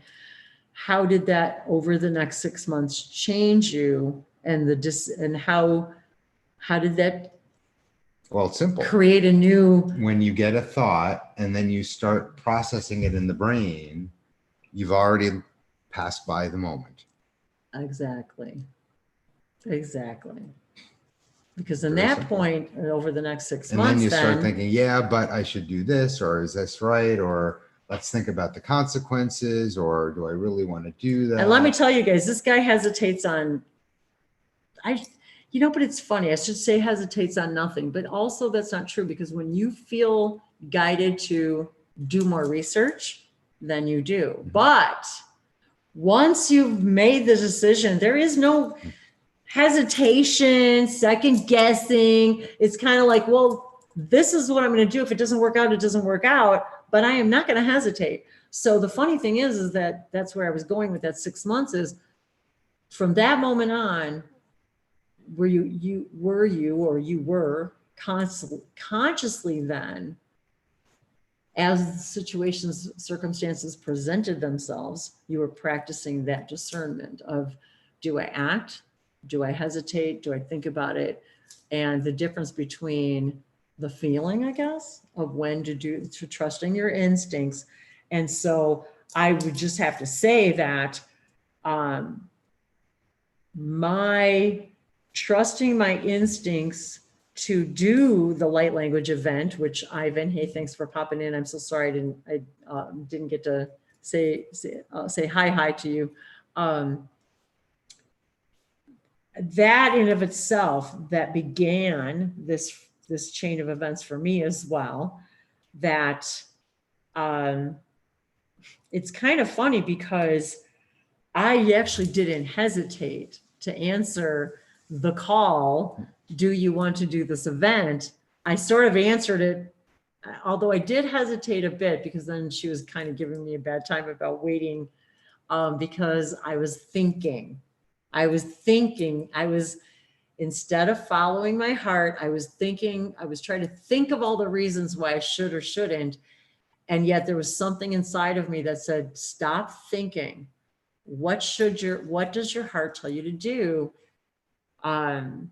Despite all the obstacles and challenges, you're giving yourself excuses not to do it. And it was just, okay. And I finally said to her, you know what?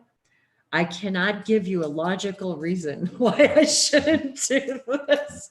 Every excuse I gave myself it became so stupid, and not stupid, but it became so glaringly illogical that I wasn't following my heart. And so that was the first step to that. And then the the continuation of following that through the weekend is what created my new story, my history, my past, present, and future.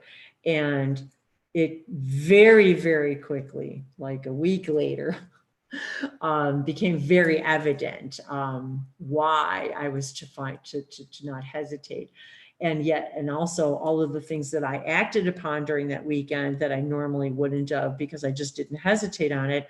But the last moment, the last parting moment as I was leaving the weekend, it was his action in that moment, which changed everything. It changed everything. So both of our realities, and it was all because he didn't hesitate. Because in that 6 months, was that moment an accumulation or a culmination of that wisdom of following your instinct? Because it changed everything for both of us. And so, yeah. And so I don't know, I guess I was supposed to elaborate on that for those of you who may be hovering in that situation, and how can this help you understand how to navigate time and actions, and how can exploring, I'm even hearing exploring symbols, sacred geometry, reading about this idea of, I was going to say the Tower of Babylon, because maybe there's somebody who needs to look a little bit more up about it. But how is it that we, Dave and I, as we don't hesitate to share these things with you guys, even though they're, like you said, they're just our synchronicities, but they're not just ours, because we're guided to share them in whatever way, because there's a message for all of you. So, so as we draw these cards, and as we bring this information to you guys about things that we're exploring, and the cards that just happen to pop out there, that's the idea that this is for information for all of us to know ourselves more fully, to express ourselves more fully. And everything that I just couldn't even believe everything that he's reading day as we're exploring all of these threads. We just get to the point where we're just shaking our heads, like it's just, you just can't make it up. And I wanted to share too, just a little bit about the deck itself, and that it says, welcome to the ancient wisdom of the world, King Solomon. And there's actually a picture I wanted to show you guys too. I'm going to check on AJ. Okay. So I wanted to show this to you guys too. But I do want to also say very yes, quickly, go ahead. That when you have an intuition and then you start thinking about it, the process of thinking is placing your order, and you will always get what you order. So when you're sitting at the table and you're looking at the menu and you're placing your order, that's what you're going to get. So when you start thinking about things, and your brain, which is designed to tell you, no, you can't do that, that makes no sense, because it wants to survive and it only knows survival. So yeah, but this could happen and that could happen. And then you start thinking about those things, you're placing your order. Yep. So instead of just allowing the good thing to happen and following your heart and your highest joy, you're now placing an order for all the things that you don't want to happen. And I don't want that. I want the good things to happen. I want to place my order for the good things. And the funny thing is they're already coming to you. You don't have to place the order. And I was reminded about that too, how even as you said, when you reminded me about the placing your order, is that how many times do we do that with our guides, or we say, I want this thing, like whatever it is, peace, guidance, and I knew this, I knew that, whatever the case may be. First of all, we always need to remember to say that or better. And knowing that it's already done as soon as we ask for it, just like when you place your order at the restaurant, you do not continue to ask the server every time they walk by, oh, by the way, did you place my, oh, did you put the order in with my kitchen? I just want to make sure that my order is being cooked. I just want to, this is what we do all the time. Instead of trusting you gave the order, trusting they're going to cook it just like you like it, trusting it's going to come in perfect timing, trusting that everything that you ordered is going to come to you in the perfect timing in which you need it, and that you have a choice of everything on the menu, but you don't need everything all at once. You have the opportunity even to explore something new you've never tried before. So this idea of knowing that it's already done, this is the knowing we have to move into. I know that it's done, therefore I don't have to keep asking and asking and asking. The same thing with the guidance and love and support. The only reason we keep asking is because we're doubting it. And if also we are reminded to show the gratitude for it, because we're reminding ourselves when we show the gratitude for it, oh, wait, it's already done. I'm thanking my higher self and the universe, my angels, my guides. I'm thanking them because it already is. King Solomon, acknowledged as the wisest man, composed keys and seals. So we were talking about the keys and the seals, and I was reminded about light codes and key codes, that all of these are key codes and light codes to assist us in our ascension process.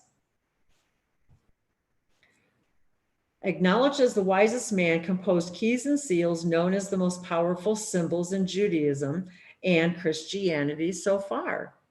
They are widely utilized in amulets, charms, and virtues.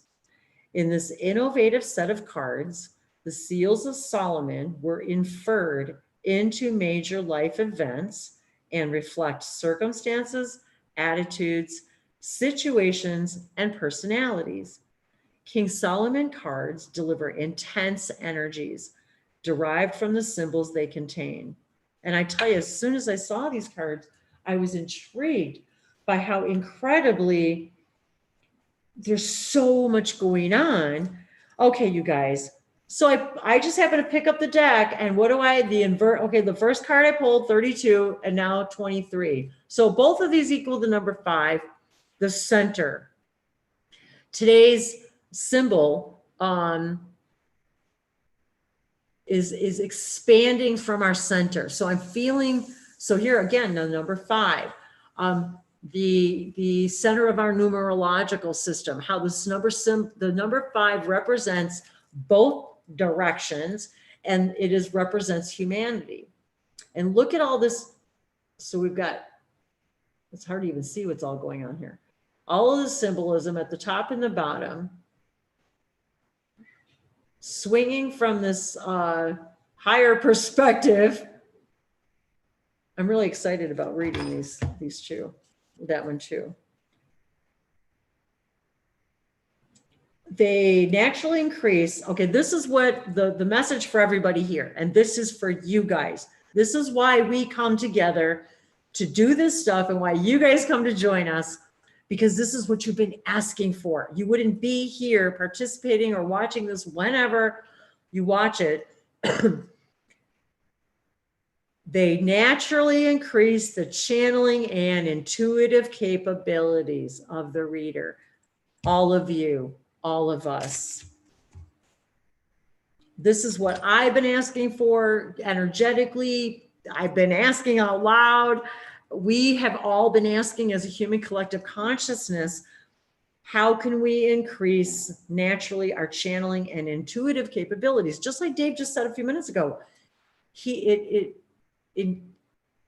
enhancing the intuitive capabilities. That's what we're doing. Capability, capacity, and ability.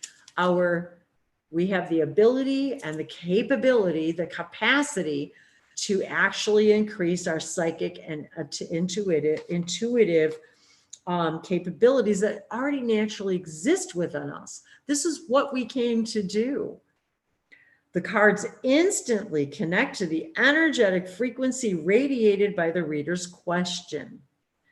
So therefore, for example, if you have a particular question that you've been presenting to your guides, or say, for example, in Fridays to come, say Goddess Fridays to come, bring your questions and let's ask the oracle, what is the answer to this question?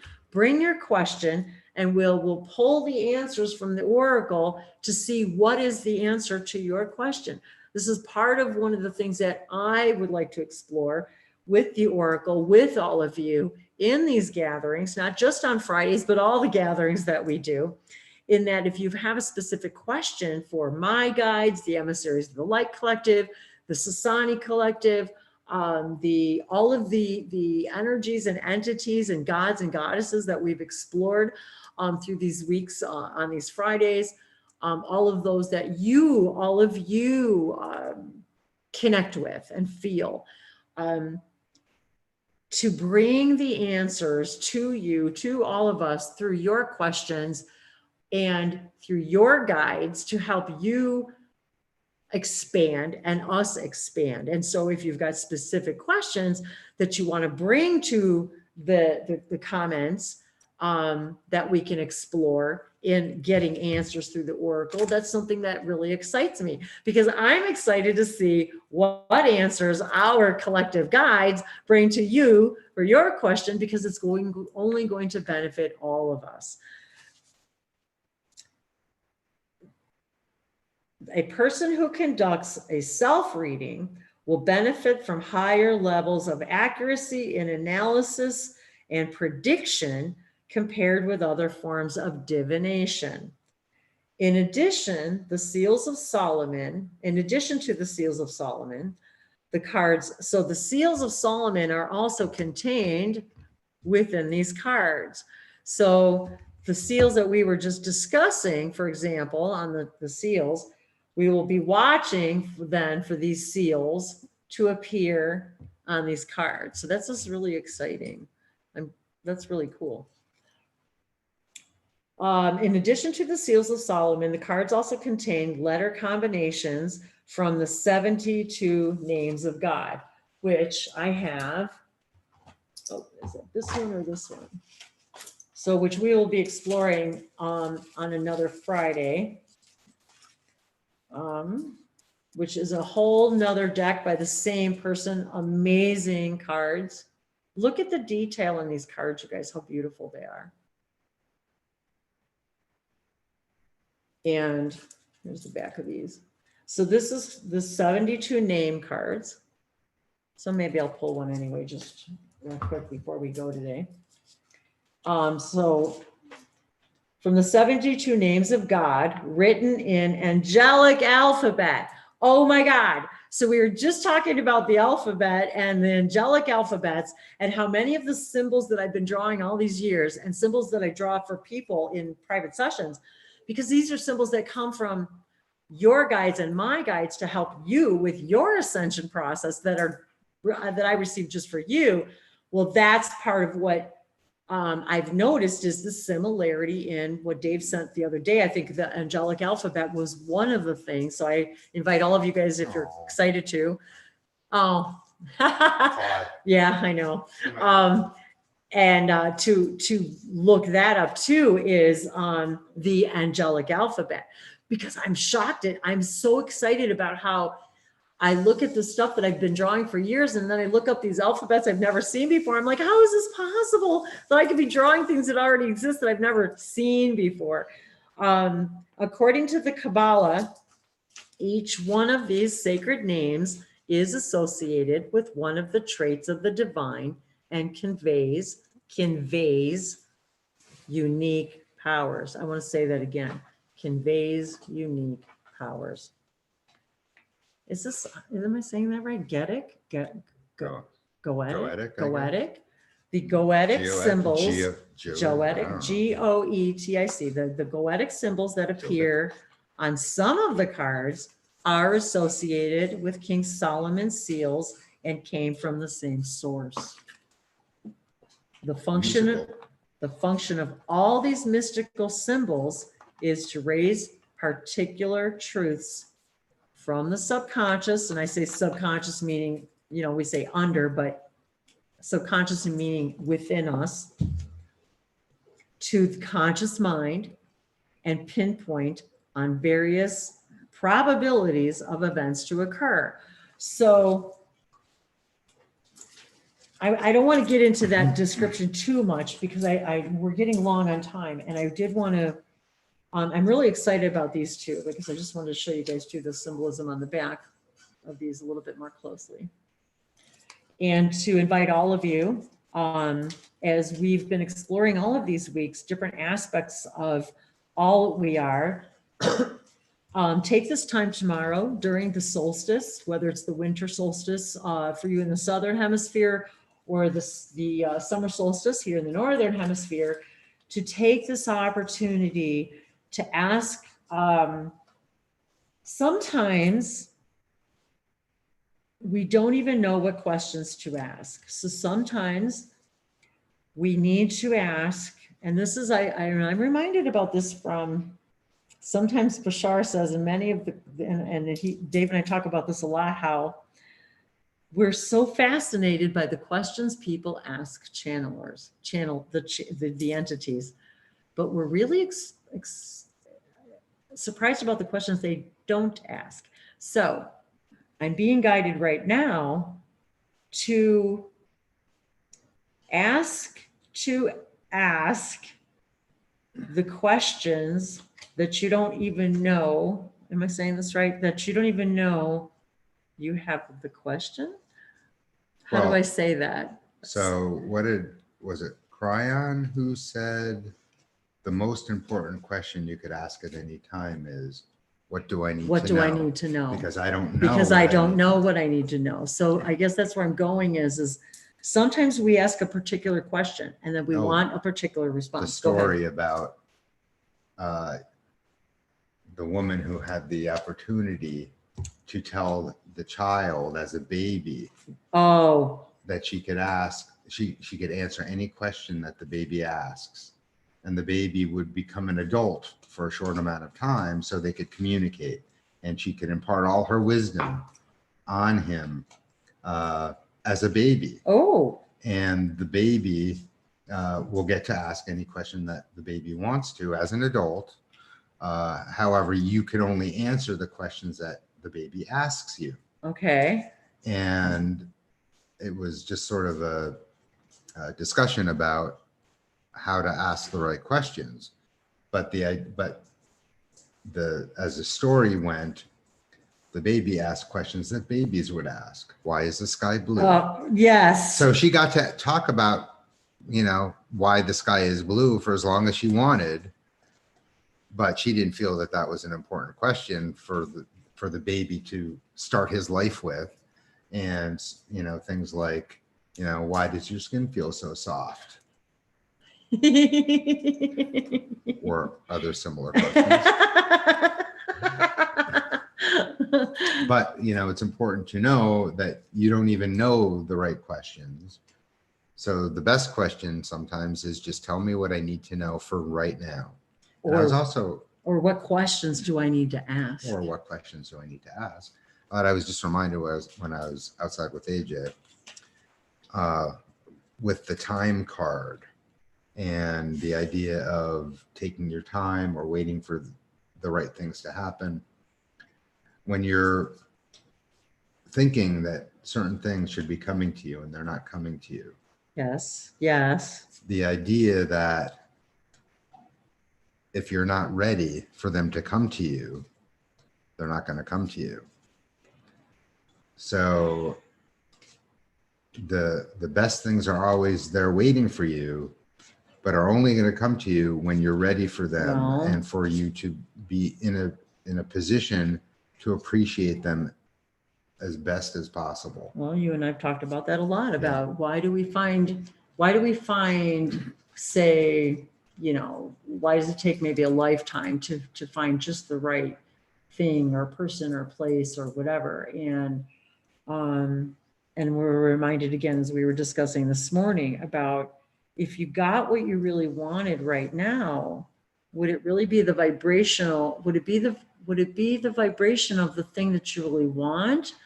Or is it the vibration of right now? But is it the vibration, and if it's the vibration of who you are now and not the highest vibration of who you can be, then how could it serve you? You couldn't appreciate it, and maybe expand a little bit about what we were talking about this morning too, about how you could get the thing you want right now, but you may not have ironed out all the details, like the Mercury retrograde thing. Well, I could use the roller coaster example. Let's say we could go on a roller coaster ride at an amusement park. We could do that right now, but what if you have a stomach ache? Are you going to enjoy that roller coaster ride when you don't feel that good to begin with? Or do you want to wait until you're feeling better and you can really enjoy the roller coaster? And then, like we were talking about before, about places to live, or we've been talking about that for a couple of weeks now too, and about, or even relationships, or say, even the vibration of the food. If you go to a restaurant, you're doubting you're going to get what you want. You have all these worries. It's going to be cold. It's going to be late. It's not going to taste good. Well, now you've just placed your order for all of those things to happen. So the question is, do we really want the person, the place, the circumstance, the job, the relationship in this now? Because if we get it in the now, and we're not in the vibration of what, then we're going to only attract another thing in which it's not the everything that we want, which is okay too, to show us the discernment. But let's jump to the knowing that, okay, there's reasons why I don't have what I want in this moment, what I think I want. And remember the things that you remember when you wanted what you got now. Do you remember when you wanted what you've got now? And how do you feel about it now? Is it serving you still now? Or and is it going to serve that higher version of you? If we had to do things over again, which we do every minute of billions of times, then yes, we would realize, I don't want that relation. I don't want the relationship, the place, the car, the dinner. If I'm not in my highest vibration, why would I want to attract something else that's not in my highest vibration? That when I am in my highest vibration, it's going to be glaringly obvious it's not going to serve me. So these are the things that we can tell ourselves even during Mercury retrograde, which is going to be all over the internet, telling us all the reasons why all these things are going to go wrong. Well, let's switch this into how can it improve our communication by looking more closely, by using that 2020 vision, and but yet being able to recognize, just as we talked about before, when the time is to act, when it is in our highest vibration, when you know this is it, this is the thing that now I know it's time to act. Because if I would have done it sooner, I would have been in the wrong place at the wrong time with the wrong person. So, as Liney says hi. Liney, girl. I was reminded about the Bashar thing we were listening to. I think it was Bashar. About the guy talking about being himself and how it, even though things you would think would go terrible, by acting the way you feel and being yourself all the time in the workplace. And funny, didn't he work in a restaurant? He worked, I don't remember now. I thought he mentioned it. No, that was the other guy. The other guy. The guy with Ektar. Oh, with Ektar. But I think the Bashar guy was talking about, he worked in an office. That's with the office one. And he was waiting to talk to his boss. That was another guy. And he overheard his boss swearing. I think it was in the Dare to Dream. I think it's Dare to Dream. And he was just talking about that he would change the vibration of the atmosphere because he's surrounded by people of lower vibration. That he would change the vibration of the atmosphere to be a little better by saying, isn't it great that our boss could be herself and curse at the people, and even though it may not have been in a derogatory way, but just to be herself. Be cursing all the time and be herself. And the guy standing next to him sort of was like, be yourself? How could we even be ourselves at work? And, it just showed him that by being himself at work and not stopping acting in a way that is truly himself, turned out to be better way better than you because would have imagined. he was so excited because then he was giving other people permission to be themselves, and he realized by being himself, it was so liberating. I guess that's the word I wanted to say, and liberating. Following your intuition is really being yourself. Exactly. So, that's a very good way to put it. And Liney, that's a good point that made me think of Liney, that Liney and I, we've known each other for several years now, and we do a lot of work in the astral together, share a lot of experiences, and a lot of our dreams seem to correspond, like coincide, where she will send me something, I will send her something, and then when we do, we're really excited because we find out all these synchronicities. And so that's another thing we're reminded, don't hesitate. If your intuition says to send somebody something or share something, share it, because there's a door you're unlocking. There's a code you're giving this person to become more of themselves. And I cannot believe this, you guys. I'm telling you, I've sat here, shuffle. And every one of these cards that I've been looking at and pulling has something to do with flying. And even this one, which was just laying here, which equals number 7. He's also on a swing, flying kind of thing. But the card I pulled out of the names deck, you guys, number 5 at the bottom. And look, he's levitating. And does that kind of look like what? Angels? A boy and a girl, a man and a woman at the top, helping this person levitate, elevate themselves. Illuminators, you guys, we're illuminators. Number 5, I will remind you that all 3 cards, you guys, that I've pulled are not equal number 5 now. 3 cards, 555. How many times have you and I talked about 555? We see 555. I see 555 in the morning a lot when I wake up, and 555 is the last 3 digits on the clock because it doesn't go to 666. So 555, you guys, I just pulled 555. So this card, I'll show you guys again.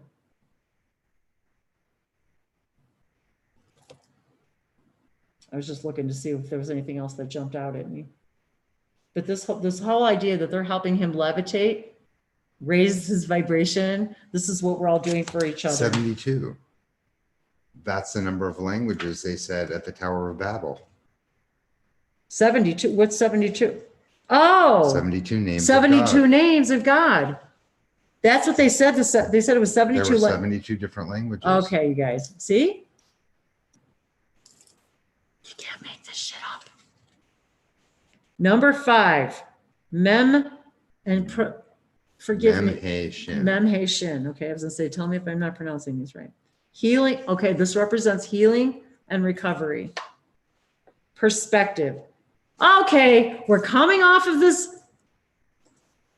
virus. Healing and recovery. Did you hear that, you guys? Healing and recovery. Perspective, healing of sickness, return to health and strength, or recovery from a prolonged mental illness. Oh my God. Thank you. That was a message for me from someone else for me personally, about someone else that I'm close to. So I was reminded just now that was a message for me about them. So thank you. Return to health and strength, or recovery from a prolonged mental illness, and renewal of energies. Renewal of energies. We've been talking, Dave and I have been talking a lot about this, about our own renewal of our energies. The direction. The illness from which you suffered was caused by emotional or mental stress. Now we've talked about this, about the whole virus thing is all, this is an energetic thing, you guys. So try to look at this answer also, not if it applies to you specifically, also look at it as how does it apply to us on a collective consciousness level.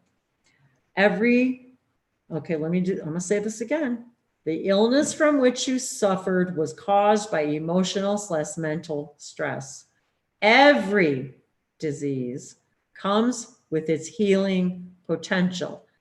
Every disease comes with its healing potential. Pay attention to the way in which you nourish your body. It's time to start a process of cleansing to prevent future illness. Now, let me say to you guys, you choose what cleansing means to you. It could mean standing in the sun. It could mean standing in the moonlight. It means taking a salt bath. It could mean physical cleansing. It can mean taking herbs and things to physically cleanse your system. It could mean emotional cleansing. What do you need to let go of? It could mean cleansing with crystals. It could mean cleansing with a feather. It could mean spending time in the rain, cleansing, letting go, crying is cleansing.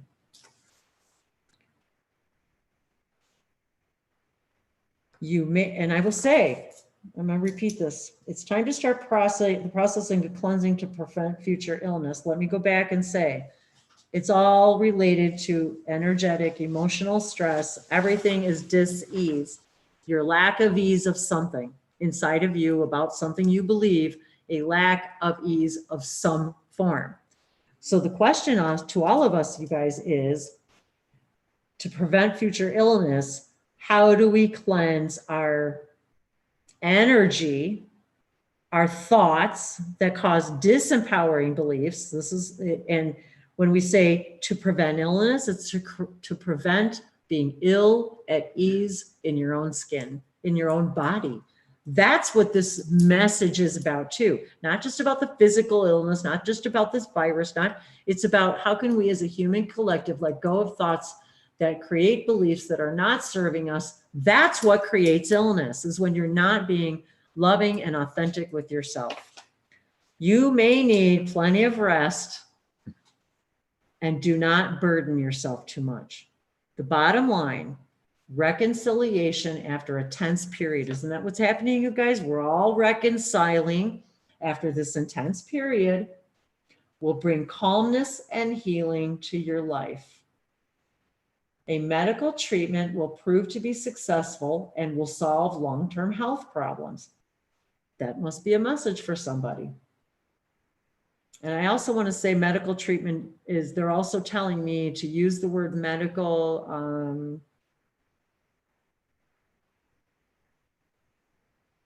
energetically, because I'm reminded about plant medicine. And that medical could mean accepting the idea that there's a new way for you to look at medicine. I was reminded of my medicine bag back here that I've got, that I was told this morning, I meant to tell you that, I didn't even tell Dave yet, to take my little feather that I got from the owl and place it in my new medicine bag that I showed you guys, I think it was last week or the week before. And actually on the outside of the medicine bag, it's got two feathers with a dream catcher in the center. I was just looking at it.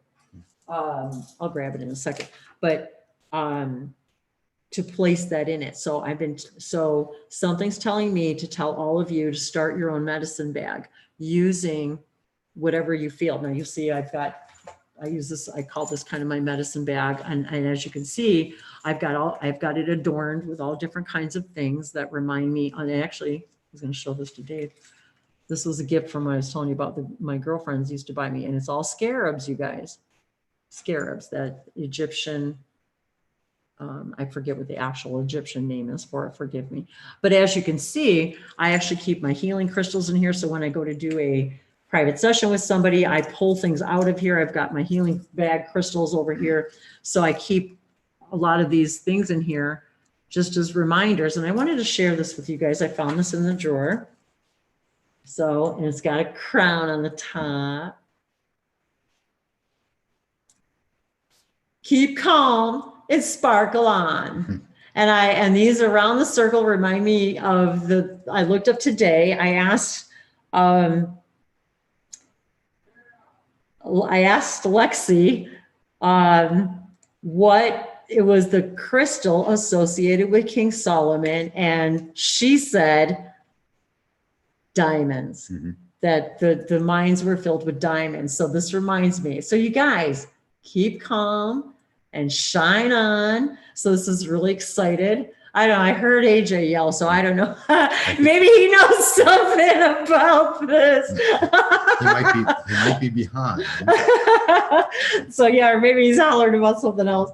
But anyway, and I wanted to show you guys this too. This is a gift, and I wanted to show you if I move it just right, you can see the little couple dancing here. See their legs moving? Isn't that fun? So it's just all these little things to remind you to dance, dance, dance, dance, dance, dance. Is it Leanne Rimes? Just Dance. Go listen to the song, you guys. Go look it up. I think it's Leanne Rimes. I'm sorry if it isn't, but Just Dance.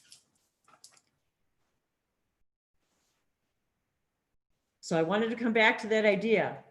Remember that this could also mean changing the way you think about how you think about medicine, and to maybe entertain the idea that, as we've talked about many times, and getting in touch with nature, to re-identify yourselves with nature and plant medicine. And perhaps there's something that you could explore that may have something to do with physical or your mental health of well-being, that maybe there's a plant out there that you haven't discovered yet. There's just as we've been discovering different things.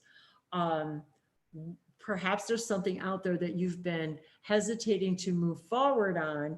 This is the time to research that. Yeah, why am I thinking of the kratom stuff? Well, that's why, because we were talking about kratom, and that a friend of mine had introduced me to that, and something that I had heard about many, many years ago. Then a friend of mine reintroduced me to it. So my guides were saying to me that this is something that could potentially help you. So this is something that we've been talking about and exploring. So again, this whole idea of when you ask, the answer is already there, but listen and follow the breadcrumbs and let it see where it takes you. Medical examinations will indicate of your good health. There we have it. So that is where I wanted to leave that, because that felt like that was the most important part of that message in that particular card. So being that I've never shared these decks yet with anybody. So this is the first time, you guys, that you guys get to experience the energy of these. And I'm really excited to do this more often. I love these cards so much. So 555, what does that mean to you guys? How many of you have been seeing 555? If you haven't been, you probably will. And then this idea too, that we were talking about, the 666 energy. I was reminded again, as we close out, talking about sacred geometry, that when I was first recognizing, I think I drew something very similar in my journal that I wanted to show you guys. I think I might have showed you already, but I've been drawing a lot of symbols these last few days. So I want to share some things with you guys as some more kind of activation. Now this I did yesterday. Yeah, yesterday.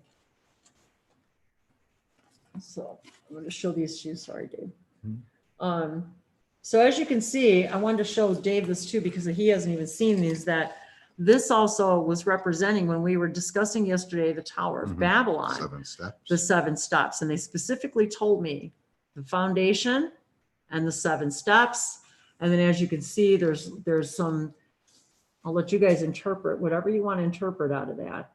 And I'll share this on my blog as well, on languagesoflights.com, so you guys can see it, and you can see the symbols that I wrote across this way. And I'm going to turn this around too, because Dave gave me that inspiration to turn things upside down and around. So I want you guys to explore these, use it, print it out, do whatever you're guided to utilize them. lots of different, I want to show this to you guys again, because I'm getting a lot of information myself right now. So I just wanted to share this with you guys a little bit and look close up. So I also wanted to just go ahead. everyone and ourselves about the idea of plant medicine and how they are all teachers and connecting with the plant medicine and their energies, and the idea that they're teachers and there's a lesson to be learned by using them. And once you learn the lesson, you don't have to keep using them. That's the whole point. Or the way you use them becomes different. different. Becomes different. The way we interact with it, the way we are looking at it now from the perspective is everything is an energy and has a consciousness, including the plants. And I was reminded that by with something that was a Bashar that, or Willa had said in one of the Bashar events, that if you guys think about it, and we were talking about Chernobyl the other day about how Chernobyl's overgrown now. The plants are actually the ones who rule this planet, you guys, not us.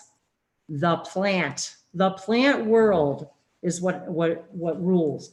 So this is a variation, which I think I showed you guys already last week, but this variation of the star. So I was reminded again, hexagon, 6, and then the 6 points, and then the 2 triangles on. So the 666, we have always been told, has been, what do you want to call that? Evil, taboo. This is to remind us all to forget everything you've ever known about all of that, and to remind us that these are key codes that have been suppressed, just as we were discussing earlier, because we were not prepared, maybe that's not the word I'm looking for, educated enough to use them properly. Because again, why you don't give a child a power tool and expect them to use it properly and safely if they don't understand what they're doing. And so you are only doing them a disservice by giving them something they're not ready to use. Well, it's the same with all of us. We ask for things we're not ready to use. So just as Dave said earlier, we cannot attract something to us that we're not ready to utilize. It's not possible to attract something you're not the vibration of. And again, it already exists. It's becoming the vibration of it, and knowing that that is the way you attract it to you. Was it Ektar who was saying last night, I guess, about the idea that you could only get what you're ready for? So when you're asking for things and you're not ready for it, or for instance, you're channeling an extraterrestrial being and you're asking all kinds of questions about technology and other things like that, and they could only provide you the information that you're ready for. Yes. If you're not of the vibration to be able to be ready for it, they can't give it to you. And it's not that they don't want to give it to you, because they want to give you everything. Yes. But you have to be in an energetic vibrational state to be able to receive it. And once you are, you will get it. The way to be in that state is you have to act the way that state of being requires. So if you want to be high vibrational, the way they see it, that you have to be that way. You can't just be that way for, a couple minutes in the morning and a couple minutes at night. You have to be it, embody that vibration. And I was noticing too, I was looking at the notes. So Liney says, have you got anything for the upcoming solstice? And I don't know if did you mean a hangout? Because it's really funny, because I said to Dave, maybe we should do a special hangout tomorrow for the solstice. It's really funny. So if that's what you were talking about. And happy birthday, Jody. I know it's your birthday. Happy anniversary. I just wanted to send my love. I know she had to go, so I just wanted to wish her a happy birthday and anniversary.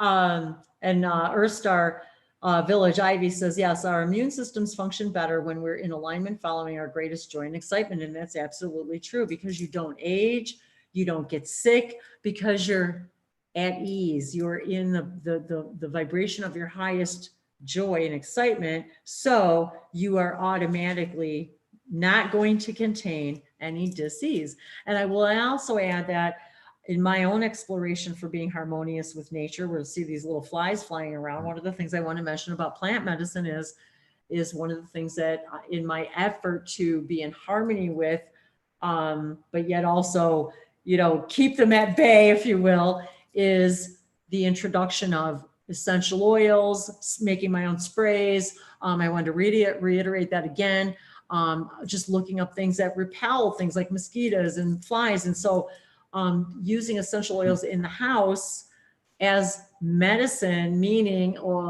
changing your environment to raise your vibration. And so working with the animal collectives. And so lemongrass, cinnamon, the things that flies don't necessarily like, burning those things, bringing them in the home to create a more harmonious environment. And because it makes me feel better, and it, for me, is effective as it is, I have noticed a difference already, but maybe also it's because I'm not as resistant either, because now I'm not creating this resistance.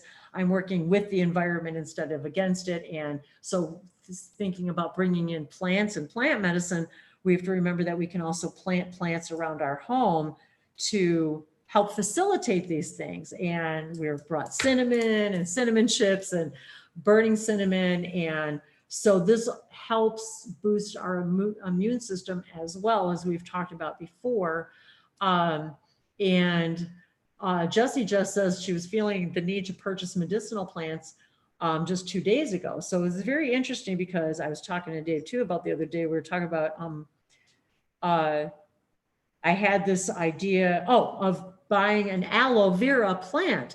Now you can buy the aloe vera, in the gel and the bottle and everything, but there was something that they said to me about the energy of the plant itself, about breaking off the piece, using the gel inside. And I burned myself the other day, you guys, if you can see that. So, and of which it healed very quickly. Dave's like, well, let's do, seriously, stopped what I was doing while I'm cooking, have a spoon in my hand. And there he is standing doing light languages, healing, reminding me, we're healers and we can do, he's like, stop right now what you're doing. And we're going to do this right now. There I seriously boiling pots and things right there, standing at the stove. And I'm telling you guys, I'm not kidding. I felt better immediately. Not to say that it's not still there, but there was no pain. I wasn't in pain anymore. So it works. It does work. So, and that made me think about the aloe vera plant, because, see, Lainey asked me this the other day, kind of the which came first. Okay. So the other day I said to you, I've been guided to get an aloe vera plant. Well, what are aloe veras? What's aloe vera good for? Burns. Now, did I know ahead of time I was going to get burned and I was going to need that plant, of which I never did buy the plant, nor did buy the gel, guys. Just saying. We did look though. But we did look for the gel. But nonetheless, isn't that funny? So which came first? Did I get the indication that I needed the aloe vera because I knew I was going to burn myself? How does that work, you guys? I don't know. I'm not giving you an answer. I'm asking. Everything's now. Everything's now, right? So my instinct was to go buy the aloe vera, and I didn't. Hula hoop girl. So then I burned myself, and I was like, gee, I wish I had that aloe. But you found out you didn't. But I found out I didn't need it because we had light languages. But do you see how all of this stuff works? It gave us permission to use the light languages to heal, because we forgot. I was like, oh yeah, I could do that. I forgot. I forgot I could do that. So thank you for the reminder. Did you pick out a card from the Isis Oracle deck? I didn't. So I guess we'll do that. We're going to go. So Nisava Kose. So all of these messages, language blessings. Thank you, all of you who have joined. Beverly, hey. Just wanted to say hi to you, Beverly. Thank you so much again for being with us today, and all of you, and Beck and Liney and Jesse Jess and Dramatic. I love it. You guys are always out there waiting for us to jump on, and I'm excited, and I'm always so excited to see when you guys are sharing and commenting. And I thank you so much for all your visits to the website, and for subscribing and joining up, and becoming a part of our little spiritual circle here, or whatever. It sounds so weird. It's not what I want to say. That sounds kind of, Well, I did want to mention that I've been wearing this keepy thing since the beginning of the hangout. Liney burned herself too, and says she's got a mark on her arm. Yes. How exciting! And I can't imagine having to walk around all day with a big cape on and all this stuff. And it's not so much the heat, but it's when you sit down, It's you're on the sitting way. on it, and it's pulling, or if you have to go to the bathroom, what do you do? It's, it's a tough job being But king. it's a tough job being king and queen, but we all came to do it. So I hate to tell you guys all that, but if you're here, you are gods, goddesses, kings, queens. You are here for higher dimensional education. You are here to share it, exude it, exemplify it, or give me some more words.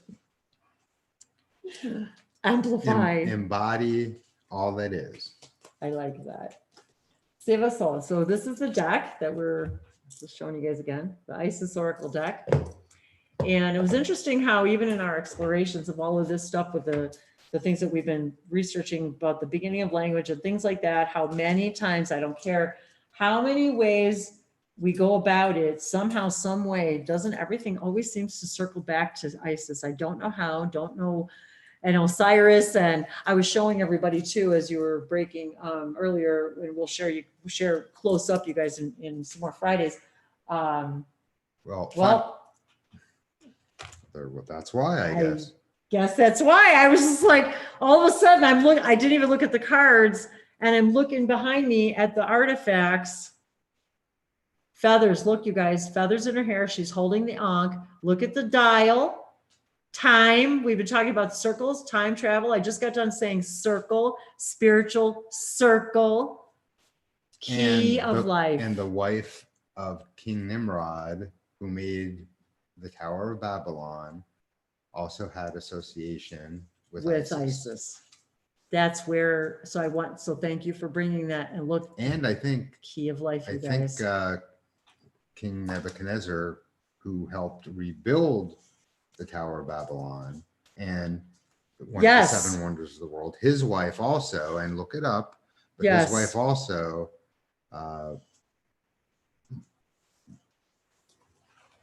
it seemed like had some association with the goddess energies, which also led back to Isis. Absolutely. Everything, and I'm looking at the key of life. This, if you guys notice too, and we've got a few of them behind us, and we've got several Ankhs all over the house made of all different things. Many are brass, many necklaces you guys have seen me wear. Everything we've talked about today, the key of life, spinning the Ankh, key of life.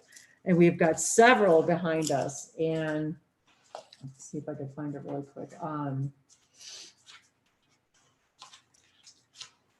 I just wanted to see if there was anything in here that I needed to share with you guys. Key of life. The key of life is the mysterious Ankh, the looped cross held in the hand of Isis. This mystery is opening to you now. The Ankh portends new life being born through you now. It could be in a creative sense or in a physical sense.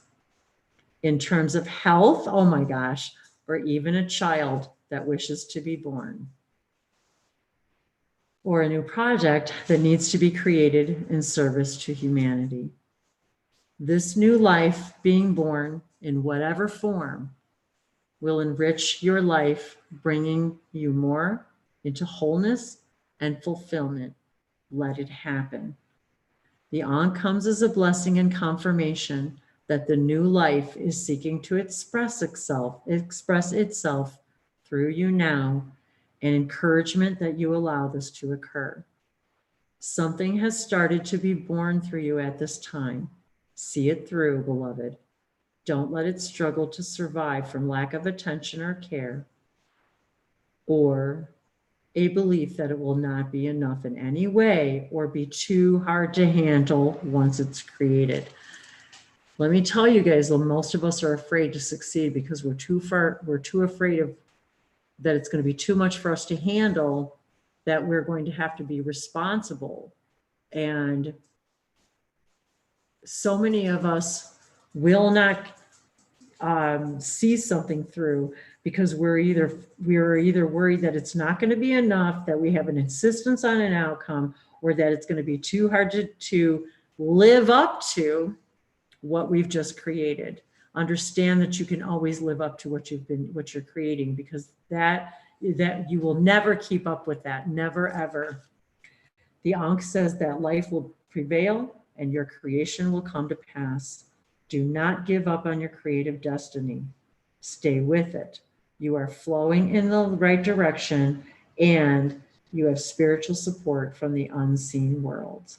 And I will share this again. I mean, I'll share this too. There's a lot more to it. I don't want to get into the reading of the whole thing. So I will share this. And there's the picture of the Ankh. And so if you guys wanted to do a screenshot or whatever, but yeah, as soon as I get a chance, I'll take pictures of this. So thank you. And I'll take a picture of the card and post that on my blog. And I wanted to show you guys too. We have our beautiful treasure. This is really heavy. So we have a little treasure box back here. So I just wanted to show you that we do have an Ankh right here behind us. So I wanted to share the energies of this with all of you right now. And just the beautiful colors, the symbology. Of course, there's a bird on there, several birds. So I just felt that I heard in my intuition to share this with all of you. So I wanted to thank all of you. Sorry, Ranger wants to go out, he's whining. I wanted to share all of this with you as we close, as we share this Isis energy with all of you. And as we close out with a light language blessing, I want to thank all of you for being here. I too, Jornatic, I'm always humbled, always humbled to be a part of all of this with all of you, and to express ourselves in this way. And you know, I swear you guys I just can't make this up. And Beverly, thank you for being with us this time, all of this time, and just hanging with us. I love you so much. I cannot tell you how much we think about you, talk about you. You are in our thoughts and our dreams and our energy and our love. And I cannot tell you, all of you, every time you spend time with us. And I couldn't believe it as I looked down at the top of the card, the healing chamber. Enter the chamber of healing. And how many times Dave and I have said in our own home and our teepee, we're in our healing chamber. And he and I will literally, if we're not, well, even if we're feeling good, but we literally will go lay in our teepee and call it our teepee time. But yet our whole home, our bubble, our environment, and our teepee, we say, let's go into our healing chamber. So we invite all of you into this healing chamber with all of us to share this energy of the Ankh and Isis, healing in the divine chamber of the Lady Isis. What a beautiful, beautiful card as we part today and come away from. It's Kenny. Kenny, the Ankh. It sure does look like him too, Kenny. Tell everybody who Kenny is. From South Park. From South Park. So if you don't know who Kenny is, he's an Ankh. Sure looks like it, doesn't it, you guys? That's pretty funny. Not of Isis. Energetic stabilization with the buckle of the beloved. Aww. The buckle of the beloved. Aww. Well, you guys, what a great message to end with, huh? Boy. Oh boy, we could just keep going, but we're not gonna. So keep an eye out for more hangouts and expansion on all of this and all kinds of new content, special readings, I'm really excited about having really like taking and say focusing on a particular subject and say today's Isis Day or Animal Spirit Day. So lots of other hangouts and things coming up and videos and things to share with all of you. So thank you, all of you. I love your energy, Beverly. Every time I see you and your smile and I love you being here. Is there anything you wanted to share since you're here? If there's anything, you don't have to, I just love you being here. Thank you. Love you, Niato, and all of you. I express my deepest honor, humility, gratitude, and to Dave and AJ and all of you who come to our healing chamber, and you really do help me heal, meaning raise my vibration to become more of my highest vibration, in that I no longer carry the thoughts and beliefs and dis-ease, things that prevent me from living my most harmonious, exciting, passionate, joyous life. You guys give me permission to do that. All of you do. And Dave gives me permission to do that every day. And I hope I know that I do that for him as well. And both of us exploring our multidimensionality. And remember, everybody, just stay calm and sparkle on. Les ovasoye itaya shinose simpore. Minabi kitareshe. Mani maliantoro kopa yashinose liana niata aliato kia. Me sobashete kiana papa sobatore shiva somaki. Shaloma liatore emasa. Shemate kiarukoshe ilate. Alomi taraveshe Elohim alonko maya jiana. Ajali antoke angelakito compore. Jitoi sana setotorishi simotui shaimanite. Potorishi kiano ahia. Nakoyeshe santoyate basotote. So they're showing me right now. And many of you ask, what are we saying? Do you get a translation? And so what they're showing me is, domo te no go. I'm holding my fist really tight. Miatore. Think of how a diamond is created and how much it's squeezed and squeezed and squeezed over time, and begins as this piece of carbon and becomes this most precious, multifaceted, most coveted, probably one of the most precious,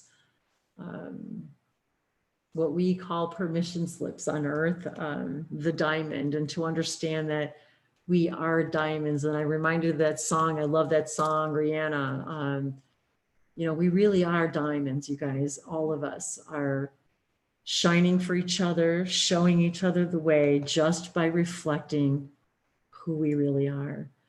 La bota veshete kiana, sibusupe dariana niato. And think of the pressure it takes to become a diamond, and the time it takes. Na bota veshete. But now, gopote veshese simposhe kamparia letoreke ananiaso. Sopotove niato veke tavashonose patoe. You can now become a diamond in a breath. Gabose vashonote vekia. Shovashonote vekia montobe ete sonosobete. Seva sono mai shavasono belaki nana no sosabakiara. Because the squeezing part's already done. Dogote veshe. Nimaya sonote. Now it is time to shine on, sparkle on. Tobotereke yashanase. I love you. I love you. I love you. Mahala namaste. And please do join us again. Deokote kiyashanase. Aletea. Thank you. Tatoshe. Mahala. Nyakoya. Love you guys. Nyashote.